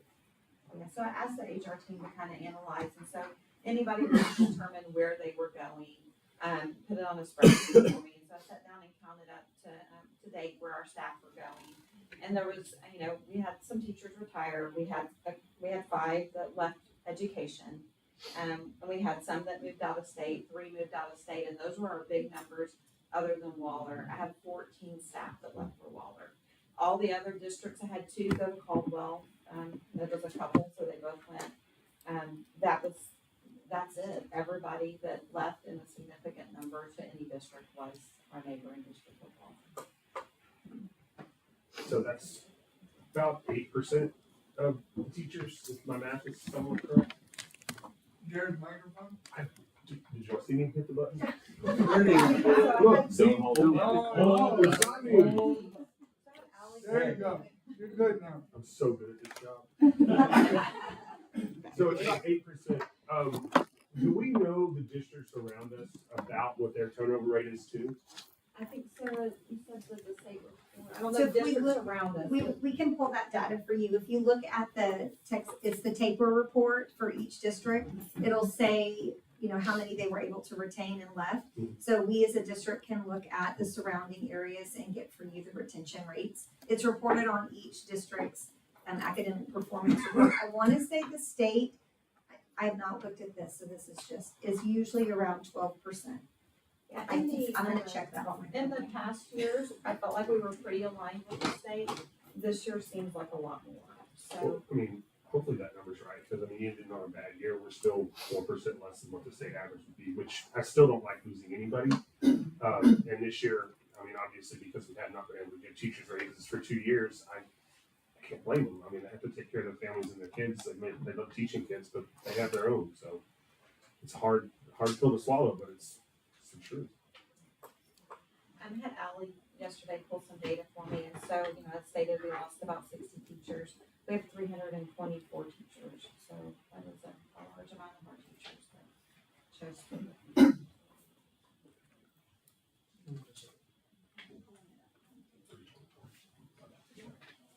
Well, if it's, I didn't fully, if it was 30, that's 30%, so it's 60, so that's 40%. Yeah, I was doing all. Yeah, no, teachers would be, if it's just teachers, that's 20%. Sorry, my mic wasn't on with that, but that's No. not necessary.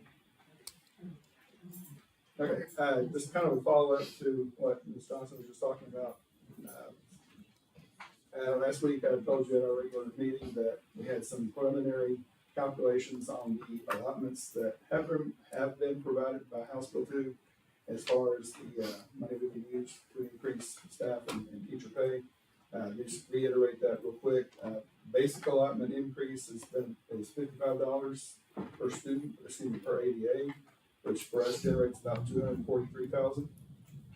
The allotment for basic costs, which is one of the new allotments that was generated, is $106 per enrolled student, so not ADA, actual enrollment. So that generates about $500,000 for us. And then we have the new support staff retention allotment, which generates $45 per ADA, and it's actually adjusted ADA. I don't have enough details yet to know exactly how the difference will be between regular ADA versus adjusted ADA. So hopefully in the next week or so, I'll get a clearer picture on that. So I'm just going with basic ADA at this point. It should be a little bit higher, but just with basic ADA, it's $200,000. So those three increases in our funding generates about $943,000 for us. The basic allotment is not there just for payroll. That's just an increase to our basic student allotment that we get all the time. The allotment for basic costs is not just for payroll, but it can be used for payroll. The support staff retention allotment is just for payroll, for the non-teachers, the groups that do not qualify under the teacher retention allotment. So we do have two new allotments that are meant to be only for payroll, one that can be used but doesn't have to be used just for payroll, and another one that can be and doesn't have to be. So just in general, just trying to keep this big picture here, we've got nearly $1 million in new money that can be used towards payroll increases. I've done, and I'm going to stress, preliminary calculations. These have not been verified. I need to do a lot more going back and double checking and looking for any inconsistencies or gaps, whatever. But currently, my preliminary calculations, if we have a 3% raise for all the non-teachers, meaning teachers who will not get the $4,000 or $8,000 raise, and then the $4,000 or $8,000, of course, is being funded by the state directly with gross pay. So the 3% raise with benefits and a step raise for teachers. So whatever step they're on now, they're just going up to the next step in addition to the $4,000 or the $8,000. The benefits on that is putting us right about $1 million. So a 3% raise for all the non-teachers and a step raise, just a step raise, and the benefits on all these, the increased cost for PRS, Medicare, the benefits that go along with these gross pay increases, is just about exactly what all three of these allotments together combine to. So we should be able to do what I just said. Again, this is preliminary data. I'll have a better picture hopefully in the next week or so, but it's going to take every bit of the new money that we're getting just to do that. That's including the retention allotment. Well, I'm counting the benefits on the retention allotment. Right. Benefits have to come out of these three allotments. Correct. The actual allotment itself, it is new money, but that's just pass through. Right. Okay. So that's just in and out. So I'm not really counting that in this $943,000. Yeah. I believe just the $4,000, $8,000 allotment for teachers is, if I remember correctly, is about $2.3 million. It's not estimated right now. But again, I've got to get a lot better, clearer picture on exactly who's going to qualify and who's not. Right now, I think I've captured most everybody who will be on that teacher list. But since it's going to be based on that roll ID code of 087, and I'm just looking at a job code that says teacher and a pay scale that says P1, that's their pay grade. There could be some more that get added. There could be some that get taken out. That's a lot of time tuning still has to be done. But what that doesn't do is it doesn't adjust the paraprofessional salaries that we discussed, that Christine brought up. It's the 3% raise, but it doesn't So that's move, using, yes, it that's using doesn't move the current scale pay to a new rates. scale. Yes. That's using the current teacher scale and the current pay rates just as they have been for the last 2 years. I think. Daryl and I were at a meeting yesterday with surrounding superintendents and CFOs and what some of them are looking at, because the teachers with 3 or more years are getting that pass through from the state. They're looking at doing something for the year 1 and 2. But that has to be done locally, so that doesn't. And that's it not in these calculations. It doesn't touch that. And it doesn't leave any room to, with the 3% for everybody, it would not leave any room to put any more money in the fund balance. Nor would it allow us to add help in the classroom for the teachers if we're just giving teachers a raise across the board. So I'm excited to be able to give them something, but at the same time, it hurts. It hurts. As am I. Yes, we can do something. I want everybody to hear that. We are absolutely going to do something.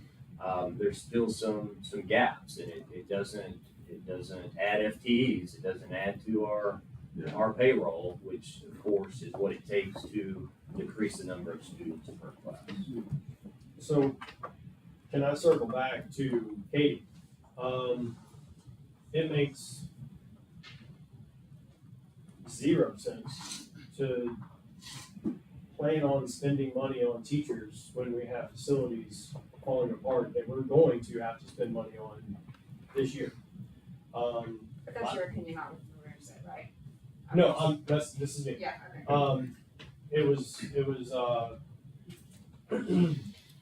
It was very clear there were millions of dollars of red items Yeah. on your list. Yeah. And as a board member, call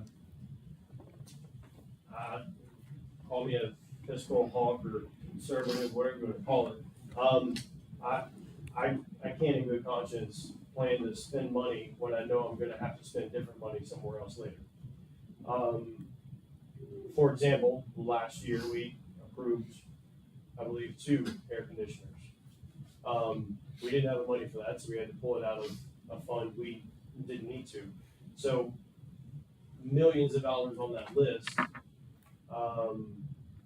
needing to be spent in the next year, maybe 2, maybe months, maybe weeks. It's not fiscally responsible to know you have expenses that are in the multi-millions, and then turn around and say, well, hey, we've got $1 million coming in, let's spend it right away. That's backwards logic in my mind. I could be in the minority, and that's fine. I'm used to that. But I do want to circle back to what you started with. That's why I said I want to go back to Kate. We mentioned in the first strategic meeting, and then brought it back up in the third meeting, which is one you led, that we do have funds available. And I do not believe it has been explained very well yet for the general public, and maybe this is not the time for it, Clay, and you want to explain it, you can, where that money comes from and how we have that available. But I believe that would be our best plan of action, because if we can take care of the leaky roof, if we can take care of the 28-year-old air conditioner, if we can take care of a bad chiller, if we can take care of the red items or the majority of the red items, that frees up the board to make intelligent decisions on finances for teachers. That That's so frees up the interesting, board. because I woke up with the same exact thought. I think this Great is like, mindset. we're very much, I don't know. Like, yeah, go ahead. Can I speak to that? Yeah. You're on. Yes, Kyle makes a great point. Yeah. What you don't ever want to take care of things that should be taken care of with the INS side of things with M&O money, right? Again, trying to keep this very simple, but your operational budget, as y'all heard me say over and over again, 85% of that goes to personnel. Right. You should not depend on that money for capital improvements. That's what the INS side of the budget is for. what will happen is exactly what we're dealing with right now. We've got a very bad junior high middle school roof that we had to take care of in an emergency type situation. Our deductible, our insurance deductible is $1 million that's gonna come out of our M&O budget. There are things that are red lined on that scale that we feel like in the next year or so could again be costing us from the operational side of the budget. So could we instead use the INS side of the budget? And I'll say again, we could propose to the voters out there a bond for almost 40 million that did not increase the tax rate that they had to pay. It increases, I want to be careful the way I say that. It reads on the ballot that it's a tax increase because obviously you're taking on 40 million more in debt, right? But because you have been such good stewards of your money, and I use this simple example, it's no different than you paying your mortgage every month and paying well beyond the principal every month. You have paid beyond, I think, $2 million in the last couple of years beyond the principal of that INS. We have got lower rates along the way over the years that now you could take to the voters a bond for almost 40 million that didn't actually take anything out of their pocket each month. Okay, which yes, those red items, if we'll take care of those red items, I firmly believe the middle school and junior high are an example of that you can relieve the M&O side of the budget by doing that. Absolutely. So, yeah, and I agree with that. One of the things we were working on in the room last night, and if I could just kind of go big picture and jump out of the education words that some of us in the community don't understand, we're learning how to trust each other again. Okay, we're learning how to have conversations and say very specifically, what are we saying? What do you agree with about this? And what is your concern about that? This is a skill that the community is relearning. Okay, so we were talking last night about, let's just be really specific about what we're saying. So Kyle said, I have an issue, I don't see if I can paraphrase this correctly, spending more money on salaries and more teachers, better teachers, whatever, when we have imminent catastrophic maintenance failure items that may come up and bite us in the butt, right? So I would categorize what you're saying as those red items, right? I mean, the list goes all the way down to where it's some things that like, wouldn't it be nice to have a sidewalk that ties into whatever? I'm glad we put that down. We're gonna try to work it into another project, but it's not an imminent concern, right? So I think what he's describing is those red items, and I think I agree. I think that the path forward is to find a way to tackle those red items. And those were overwhelming to the community. I mean, it was a lot of them, and we didn't have budgets on them yet. So it was just overwhelming to see what it was. So that, but then also I think where our community is okay with like a simple, reasonable, healthy place for kids to learn. So like no frills, but a nice, respectable school, and we want to be economical about that whole thing. When it comes to our students, like we want to win, okay? We just don't want to be in the game, okay? There's not a person here that goes to any baseball or football, anything here, being grateful to be in the game. Like that's not how we roll. So when it comes to our teachers, we have identified some of our competitors. I don't know how else to put it. We would like to do better than them. Okay, like I don't know how else to put that. We want to win. Okay, so that's about the kids. And when it comes to the facilities, we should deal with the disasters and the imminent items, and keep working on the others as a group. You know, we're building trust and we're working through transparency, which is new. So, is that? I mean, Yeah, you explained it very well. And to use the recent storm damage as a great example, Darren just said we have about $1 million potential coming in next year with what the House and Senate and government has, right? just said approximately, and it's a guesstimate. We just also said we have a $1 million deductible.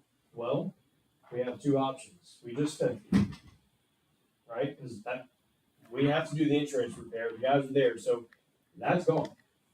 If we do nothing, I mean that's just black and white. We have $1 million coming in, we got $1 million going out. Unless we're going to do another $1 million on top of that for teacher raises and whatever else. And I know these are. I'm not trying to get into the weeds with numbers. I'm just that's black and white. $1 million coming in, $1 million coming out. But we also have additional. We have additional funds available if we do this right to repair what's needed around the school or as much as possible to then free up us as a board to make good decisions for the teachers to give raises and everything else. Just one thing to keep in mind is some of this new money coming to us is earmarked specifically. I know. So you can't use all of it for other things, so. Yeah, just in that. Yeah. Daryl? Yes. Hey, maybe. Button. Microphone. Thank you. I was just sitting here thinking about this. You know, we talked about 3% for the non-teachers. Have you looked at 2% for the non-teachers and how that would work out for us? Okay, 3% for that group of employees is roughly, with benefits, is roughly 565,000. So that means 1% is about 187,000, I believe, just under 200,000. So 2% would be about In between. 360, 370. So yeah, that would free up 187,000 roughly if we went from 3% down to 2%. Thank you. But again, why that doesn't move. Yeah. That doesn't move the pay scale, of the paras. That's just the cost of living raise. It also does not include the first year teacher year, what I could call a stipend that we're seeing from other surrounding districts. It's the state is giving the 3+ year teachers a raise, and it does not move the overall pay scale of the teachers. We were studying that. We're above Barton, but that's about it. I mean, whether you're talking about College Station or Belleville or Sealy or obviously as you get into the Houston area with the Wallers, or if you head towards the Austin area, we're above Barton, but that's about it. Okay, so if we're looking at moving the overall scale, we're not touching that at all. Okay, Daryl, can you give talked a little bit about I guess my question is, what are we looking at on the money that's earmarked? Like how much of that is truly earmarked that we could not move over and to use for something other than teachers? Well, the support staff retention allotment, the 200,000, that is absolutely must be used for pay increases for the support staff. The basic allotment, as far as I know at this point, can be used for pretty much anything. I was just noticing that we were going to need that to fund the plan that I've been working on the scenario. The allotment for basic costs, I think the intent is that we're at least going to use some of that to go for payroll. And they did mention in the legislative information I received, they created that because they know, the legislature knows that when you increase those pay, the benefits have to follow. And they did not give us offsetting benefits increases. So they're expecting that you're going to need to use at least some of that to offset the increased PRS and Medicare expenses to go along with the gross pay increases. So, okay. But it can be used for other things. Can I ask a follow-up? Maybe one of y'all will have. What's the cost of replacing a teacher? Approximately. Well, if we lose a teacher, what's we have an approximate cost? You're talking about more than salary. Monetary, well, so I think part of, and I don't know, Christy, like to replace a teacher, we have insurance benefits. It depends where they fall on our pay scale. One of the things that we heard principals echo was, and something that we've talked about, is we will, as you see, we're building this human capital management system, right? So how do we build a high quality educator? Part of that, we'll get them in our system, we'll build them for 2 to 3 years, and principals who echo me yes or no, and then they will leave because just like we've seen, we're not competitive. Ms. Birch mentioned really wanting to win, and then we just showed you star scores. Part of the reaction that we received from Trustee Hafner was, when I look at these at first glance, these are not the performance that I would expect. In order to perform at a high level, we have to compete, recruit, retain, and reward highly effective educators so that our reputation, right, of Brenham ISD is a place that attracts top talent. We're in the business of serving students. The number one, I said this last night, the number one indicator in research that's gonna make the greatest impact for students is the quality of the educator. So having the second is the principal. So the fact that we have stability at our principal team is huge. They are working, like all of them, the elementary is off contract, and they are here, they were here last night, they're still trying to hire, we have 29 vacancies. So I think, I don't know what I was supposed to think, but I think like I see this either or conversation, right? There's this oxygen mask that we talk about with these red items that are glaring at us, that are an imminent need, right? And then from a student perspective, from an instruction, teaching, learning perspective, I also see, and the team of us also see, a red glaring need. Because we have to have highly effective educators to change success for students in buildings that are safe and sound. So I know the needs are like, it's both. It's not either or to me, it's and both. But I don't know how to move forward in that, but I think we still have 29 vacancies, so we have to get competitive to win. To echo your point, I just want to say this, and I understand what you're saying, Kyle, in regards to, we have to take care of this. But if we don't have teachers that put them to those buildings, you can have a great roof, but just kids aren't getting educated. And so the both end approach, we've got to get creative on this thing. Because we can't not continue to wear some teacher salaries. We can't not be competitive. We also can't have a building that's falling down as well. And I don't think any of us want that to do it. But at the same time, if we don't do this for our teachers, the cost of bringing new teachers in, training them for 2 years, I think we're going to probably be, many times X on top of the cost of the true long-term cost, as opposed to having to fix a wall otherwise. And so, if we're looking at a fiscally responsible side, we've got to look at if we have to replace teachers, then we're going to be 3x what it would have been if we allowed a building to go a little bit longer. Now, we want to fix it, red line, absolutely got to get done. But the long-term cost of losing good teachers, I think is going to be a major problem for us if we don't do something now. And so I hear what you're saying, we're fiscally responsible, but in the long place, it may not be as fiscally responsible to not take care of our teachers at this point and take care of these other items. So just my opinion. I've got two things I want to talk to you real quick. Clay, this question's for you and maybe for Daryl. Could you pay that insurance deductible out of a bond? It has to come out of your M&O side. Okay. So that clarifies one question. Secondly, we've talked about bare minimums here, 3%, no increase for paraprofessionals, non-instructional staff. How do we get to 5-6%? We've got to make up for lost time. So like what option is here for us to get to 5-6%? So I'm looking at competition. College Station passed 5%. Yes, they passed a deficit budget, but they passed a 5% raise across the board. Somerville yesterday, or they announced this morning, 5% for non-exempt hourly based employees, 4% for administrators, 2,000 incentive for 0 to 2 year teachers of service. So like, yes, Waller's an issue, but Somerville's an issue. That's closer than Waller. College Station's an issue. So how do we get to 5, 6? Let's dream here, 7%. What are the steps that we can take to get to that level? And then at the same time, let's keep working on our maintenance list and put a value to these red items that need. And maybe it's not $40 million. Maybe we scale that back and save some of those funds for the future, because we're gonna have to build another school in 2 years. Like, it's gonna have to come before the public again.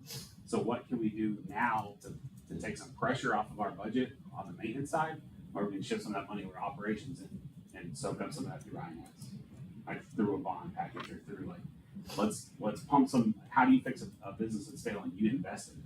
Let's invest in our employees, number one. Let's invest in our facilities, number two, and let's challenge the community to kind of come together and work together. Like, that's what I heard in the room last night. Number one was employees. Like, we've got to invest in our employees. We've got to turn some things around in the classroom.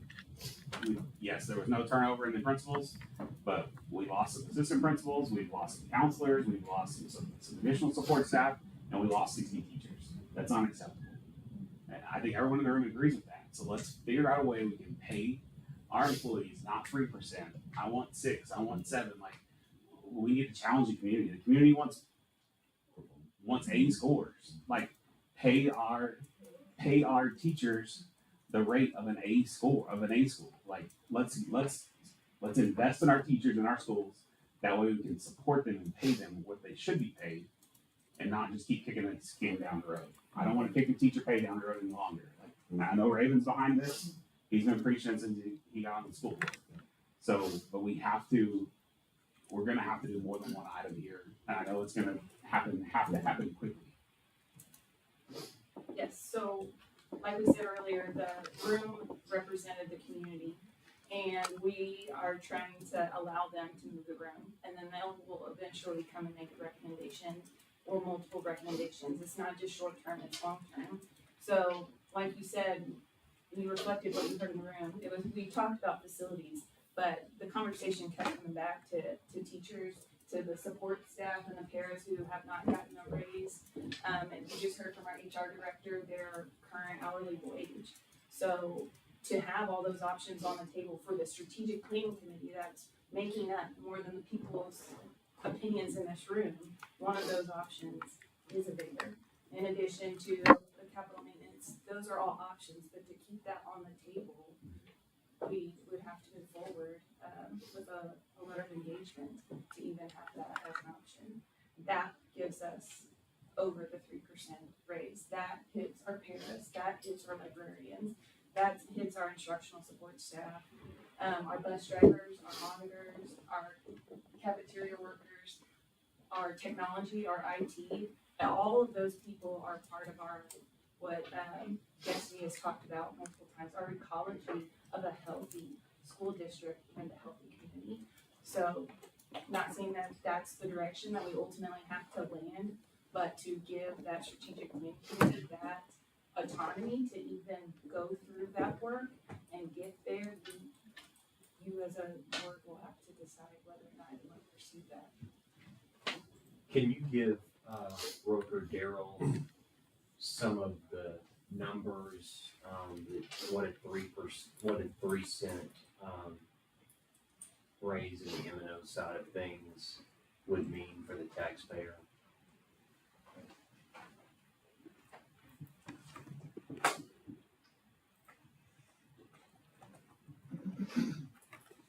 Okay, I've done some calculations. I don't recall exactly what the average home cost was.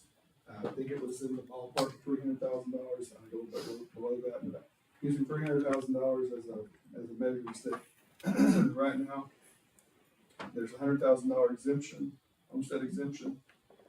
Then the rest is taxed at our set tax rate. Our current M&O rate for this past year was 66.69 cents per $100 evaluation. So that would generate a tax debt of $1,334 rounded. For M&O, yes, just for M&O. I'm not talking about the INS, I'm just looking at the M&O side of it. So just the M&O rate. If you take that same $300,000 home with the same $100,000 homestead exemption at 69.69, so adding 3 cents, which would require voter approval, that would bring up that same same homestead tax rate to $13.94, which is about a $60 increase per year. That's for the year. $5 a month. For the year. And since we know that the legislature has put out, has approved $140,000 homestead exemption, that'll be on the November ballot. And most likely that will pass. I'm not aware that there's ever been a homestead exemption increase that has not been voter approved. So we're all expecting that's going to pass in November. So that, again, the same $300,000 home, Now with $140,000 exemption, with the 3 cent increase, would actually save $219 per year. So And even with the 3 cent increase, the $40,000 exemption increase would more than offset the 3 cent. And the 3 cent is the maximum that we can increase. That's the maximum that we can have guaranteed that we will not have recapture. Now, there probably is some room to even go, those are the 3 golden pennies that are left. There's 8 total golden pennies. We already claimed 5 of those without voter approval. We're allowed to do that, and that's what we've already done. So we can go 3 more golden pennies, which generate both local revenue and state revenue. If we go beyond the 3, then we get into what they call the copper pennies, which only generate local revenue, and there is a threshold that you cross, and calculations, more detailed calculations would have to be done to know if it would be 1 or 2 golden copper pennies or 3 more. At some point, though, you're going to tip the balance, and then you're going to put us more likely into recapture, because then we're going to be receiving too much local revenue compared to the state average. So, And what we don't wanna do, we don't wanna raise M&O to only send that money to other districts, to the state to send to other districts, correct? So we feel confident that you can go 3 cents. We feel like that would generate, and it's a guesstimate, but more than $2 million roughly $2 million for this between the district a additional year. local revenue and the additional state revenue. 2 million. 2 million. So again, the takeaways from that, 3 cents generates around 2 million a year for this district. The taxpayer doesn't feel anything more to their pocket at home. Okay, just as the INS discussion of a bond up to almost 40 million, the taxpayer doesn't feel any more in their pocket at home with those. So I want to be so clear with that. 3 cents to M&O, taxpayer doesn't feel any more. Up to 40 million on INS, taxpayer doesn't feel any more to their pocket at all. But if you want to consider that, For the strategic planning committee to have the autonomy to even make that decision and do that work, you as the board would have to choose to move forward with the letter of engagement, which best practice would be our current auditors very soon, like next week, so that the strategic planning committee, as they continue to work and figure out how they do want to give staff raises, would have that autonomy to still have that choice on the table. By approving an audit, this doesn't actually lock us into doing anything. This is just a step forward in order for us to see if this is something that we want to do. Is that right? It allows the committee, if we have the letter of engagement and we go through, it's an efficiency audit that is required to do a VADR that has to be published a month before November election for the community to see. But to be able to have that autonomy to have that choice, if they chose to go through with the VADR, which would be on a November ballot, we would have to engage. Do we have the final vote on if that ends up on the ballot, or is that the strategic planning committee? No, it is triggered by y'all, when you adopt the Afterward, tax I mean, rate. I'm just saying, if we do the letter of engagement tomorrow, and then this is what the strategic planning committee says they recommend, we still have to take a vote to add it to the ballot. I'm just trying to say, we're not committing ourselves to anything. The board makes the decision. Yeah, but we're not committing ourselves to anything by just saying, let's go ahead and see what the strategic planning committee comes up with. We're giving them the tools to go down this path. we're making sure we don't miss the deadline. Yes, In okay. case we decide to go that direction. I'm sorry I had to step out for a phone call, but I missed the deadline. What is coming up in a week? Why do we have to do this in a week? So there needs to be an efficiency audit done so that we can then preliminarily pursue conversations about abatement. Does that make sense? Make sure my mic doesn't. But that has to be done. We can't wait till the next board meeting for that. That has Correct, to be done within a week. Right, there are certain dates that, correct. What is the Am I audit correct process? about that, Brooke? What does the audit cost? About $15,000. I got the quote from our auditor. don't we typically, can we count this as part of our audit anyway, that we don't we normally get efficiency audits every year, this is separate? No, we usually have our annual audit, our financial review audit. That is what we normally have to do every year as required by state law. This is similar.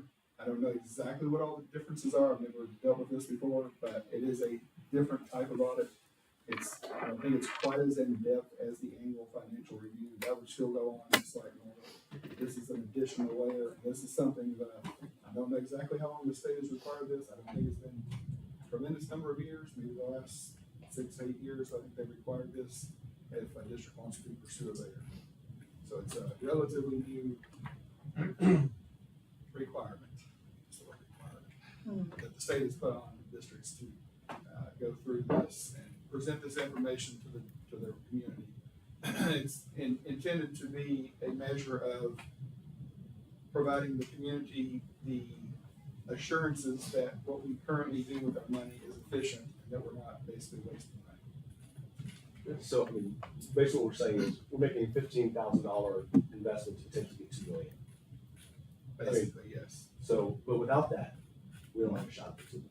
No, because the audit is required. Okay. So, I mean, there's a bit of a gamble. We want to be fiscally responsible, but there is such a thing as the investment side of it in order to be able to get there. But we cannot pursue there if we do not have this. Correct. Right. Okay. So we have to look at it as more of an investment as opposed to throwing money at an audit this time. Otherwise, because I'm actually against the wall. There's not a lot of options that we have out there. So we have to consider all the options, even if it costs us a little bit to gain more down the road potentially. It does hurt that there's a cost involved with the audit, but listening to the feedback from the strategic planning committee and then listening to feedback from the board members, we know where Officer Raven stands when it comes to looking for ways to give teachers raises and everybody else. I mean, I think it's worth it for us as a board and to the community to at least go down the path of calling for an audit so we have a chance of a Vader and increasing our teacher salaries. I'll be the one to disagree. I don't think so. I don't at all. I think it's an bad decision to spend $15,000 to then turn around and say we're going to raise taxes. I can't get behind that at all. Let me finish. But we talked about more income coming in. We talked about the potential for raises, and then it turned to, well, then I want more raises. I do too. I agree. I'd love to have the extra money to give raises. Unfortunately, we were given a situation that the can was kicked down the road by previous boards and previous superintendents and previous administrations, and they set us up to be in this situation where our hands are tied, we're struggling, but in no way, shape, or form could I get behind putting us in a situation where financially we're going to be in a worse situation than we're in now. And we're in a bad situation and trying to claw out of it and doing a good job. Like you said a while ago, I don't remember the school district, but a lot of them are passing deficit budgets. I can't support it. I won't. I know I'm in the minority on that maybe, but it just doesn't make sense to spend more than you take in. I just can't do it. And in this case, I also can't support spending $15,000 to then turn around and say, I want to raise taxes. I just can't do it. Did you hear the difference? Did you hear the difference in the I amount? was outside maybe. Yeah, can somebody clarify the difference in the amount? Because like, after With that, what did you hear that? Yeah, So I think roughly it was like a $60 increase for the entire year for the golden pennies for the community. But then they're also on the ballot is going to be raising the homestead from $100,000 to $140,000, which if we did that, it would actually be a $219 decrease to the taxpayers. So if the homestead passes and we're able to pass these golden pennies, it's a great opportunity for us to not have any impact on the taxpayers and possibly also be able to give our teachers a raise. Now, I don't see any reason why somebody wouldn't want an increase in their homestead. from 100 to 140. I think the 100,000 one passed pretty easily. So they'll both be on the ballot at the same time if we move with the timing wise. So we're actually in a really good spot to be able to do that. I mean, to speak to, and I guess we can still. Kyle, those were rough numbers too on the $60.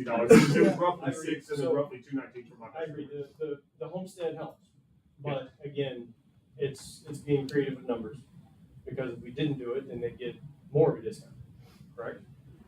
But to speak to what Mr. Haffner just said about the history, the recent history of what's gone down in this community, our, community has a little bit of, trepidation toward anything like that because of the monstrosity which was thrown to the community in the past. Right. Okay, so, and I'm just saying from the heart here, I think we need to be very careful about exactly what's being said. I don't think our community is not generous.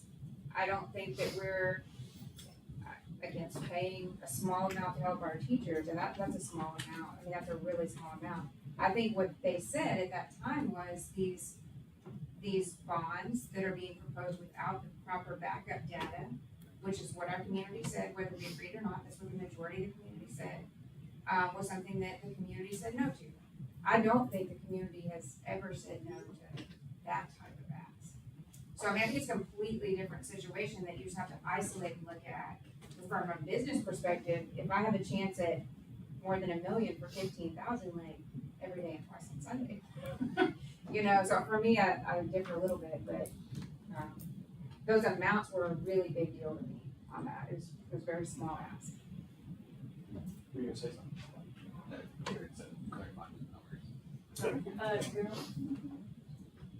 Did you want those numbers again from the 3 pennies? With the homestead? Oh, the exact numbers? That you would quote it correctly.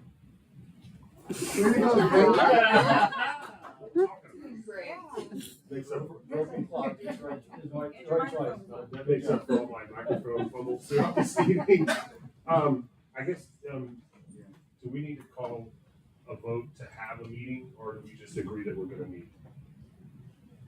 Yeah, so what this would take, and again, I want to be very clear. I know it's been said over and over again, but we're talking about a voter-approved tax rate election that, at the end of the day, the taxpayer would not feel any more from their pockets at home.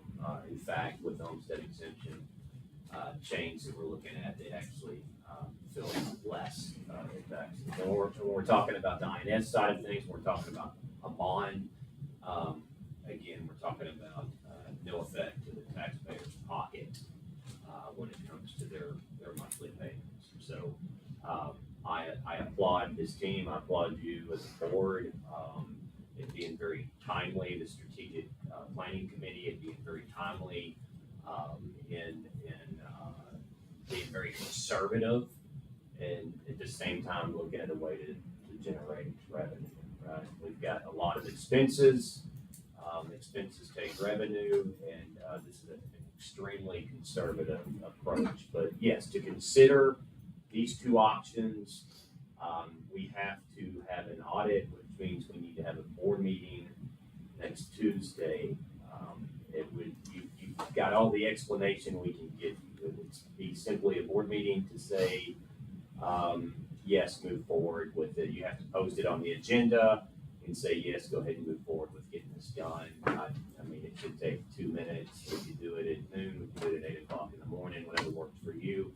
It needs to happen next Tuesday. Archer, did you have something? Hang on, I'm looking. Sorry, I'm just looking at my calendar. Okay. Anyway, I just wanted to say, this is a very difficult conversation for me personally, because I know that we have major human capital issues that we need to take care of, and I absolutely believe in taking care of our people and making them feel like they're valued and special, because they are, and we have a rock star team, and I would change that for the world.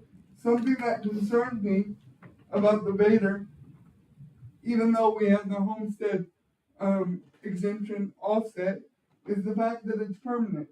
Personally, I don't like anything that's permanent. It just doesn't make me feel comfortable.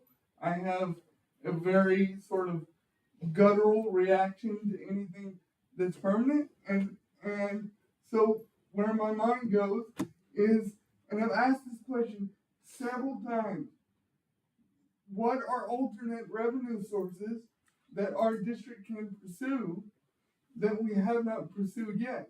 And I'm thinking about something specific. I'm just gonna bring up this idea, and I know it will take time and doesn't solve the issue right now, but about a year ago, we had Ms. Trahan come to a board meeting and present about something called VCR Now. And as a scoreboard that we can install and have advertisements pay for the scoreboard eventually after 4 or 5 years, and then the rest of it is revenue. So that's an example of something that I know that we pursued in the past, and I know it's not an immediate solution. I know we can't do that tomorrow, put up a scoreboard tomorrow. It costs $1 million, and we have to raise that money, but it's definitely something that I would like to pursue and look into, because I think everybody agrees at this table and in this room that we have to be creative. And this is one of the ideas that comes to my mind, if not the only idea, that I would potentially be okay with. And again, this is not easy for me personally to say or share, because I care deeply about every single person in the room. But anything that's permanent, I'm just not going to be for. Kids failing is permanent.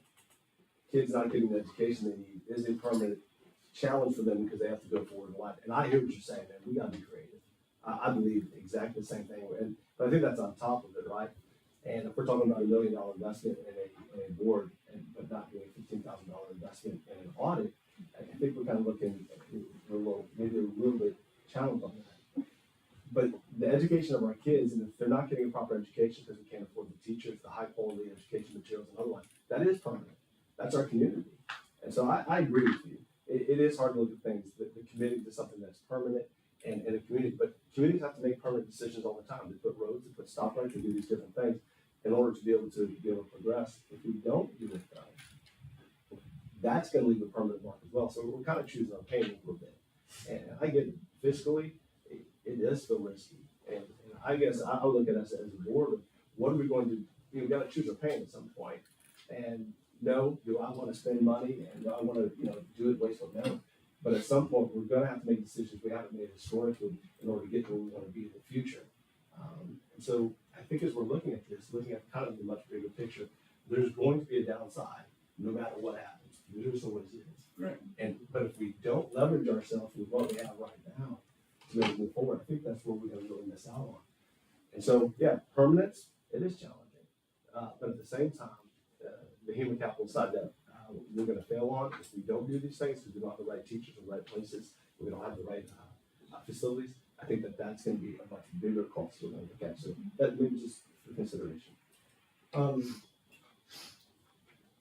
Sean, you weren't here for the scoreboard conversation, so it wouldn't be something that school would be paying $1 million for. But that's a whole other conversation for another day. Sorry, I didn't explain no, that.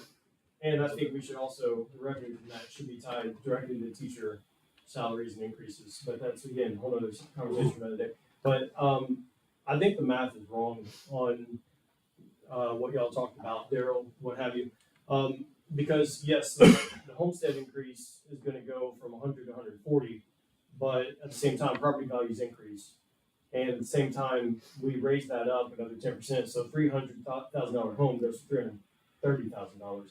So really, you're getting about a $10,000 difference, and you raise it by 3 cents. Actually, it's a tax increase. There's just random numbers on here. No, it's not. I pay property taxes. I see what the price goes up. I mean, that's not. Yeah, we all do. I mean, everybody has that. Yeah, it's set by the state, and you're still speculating. you're saying your property hasn't gone up in value? No, it has, absolutely, but it's still Right. speculation that's going up 10%.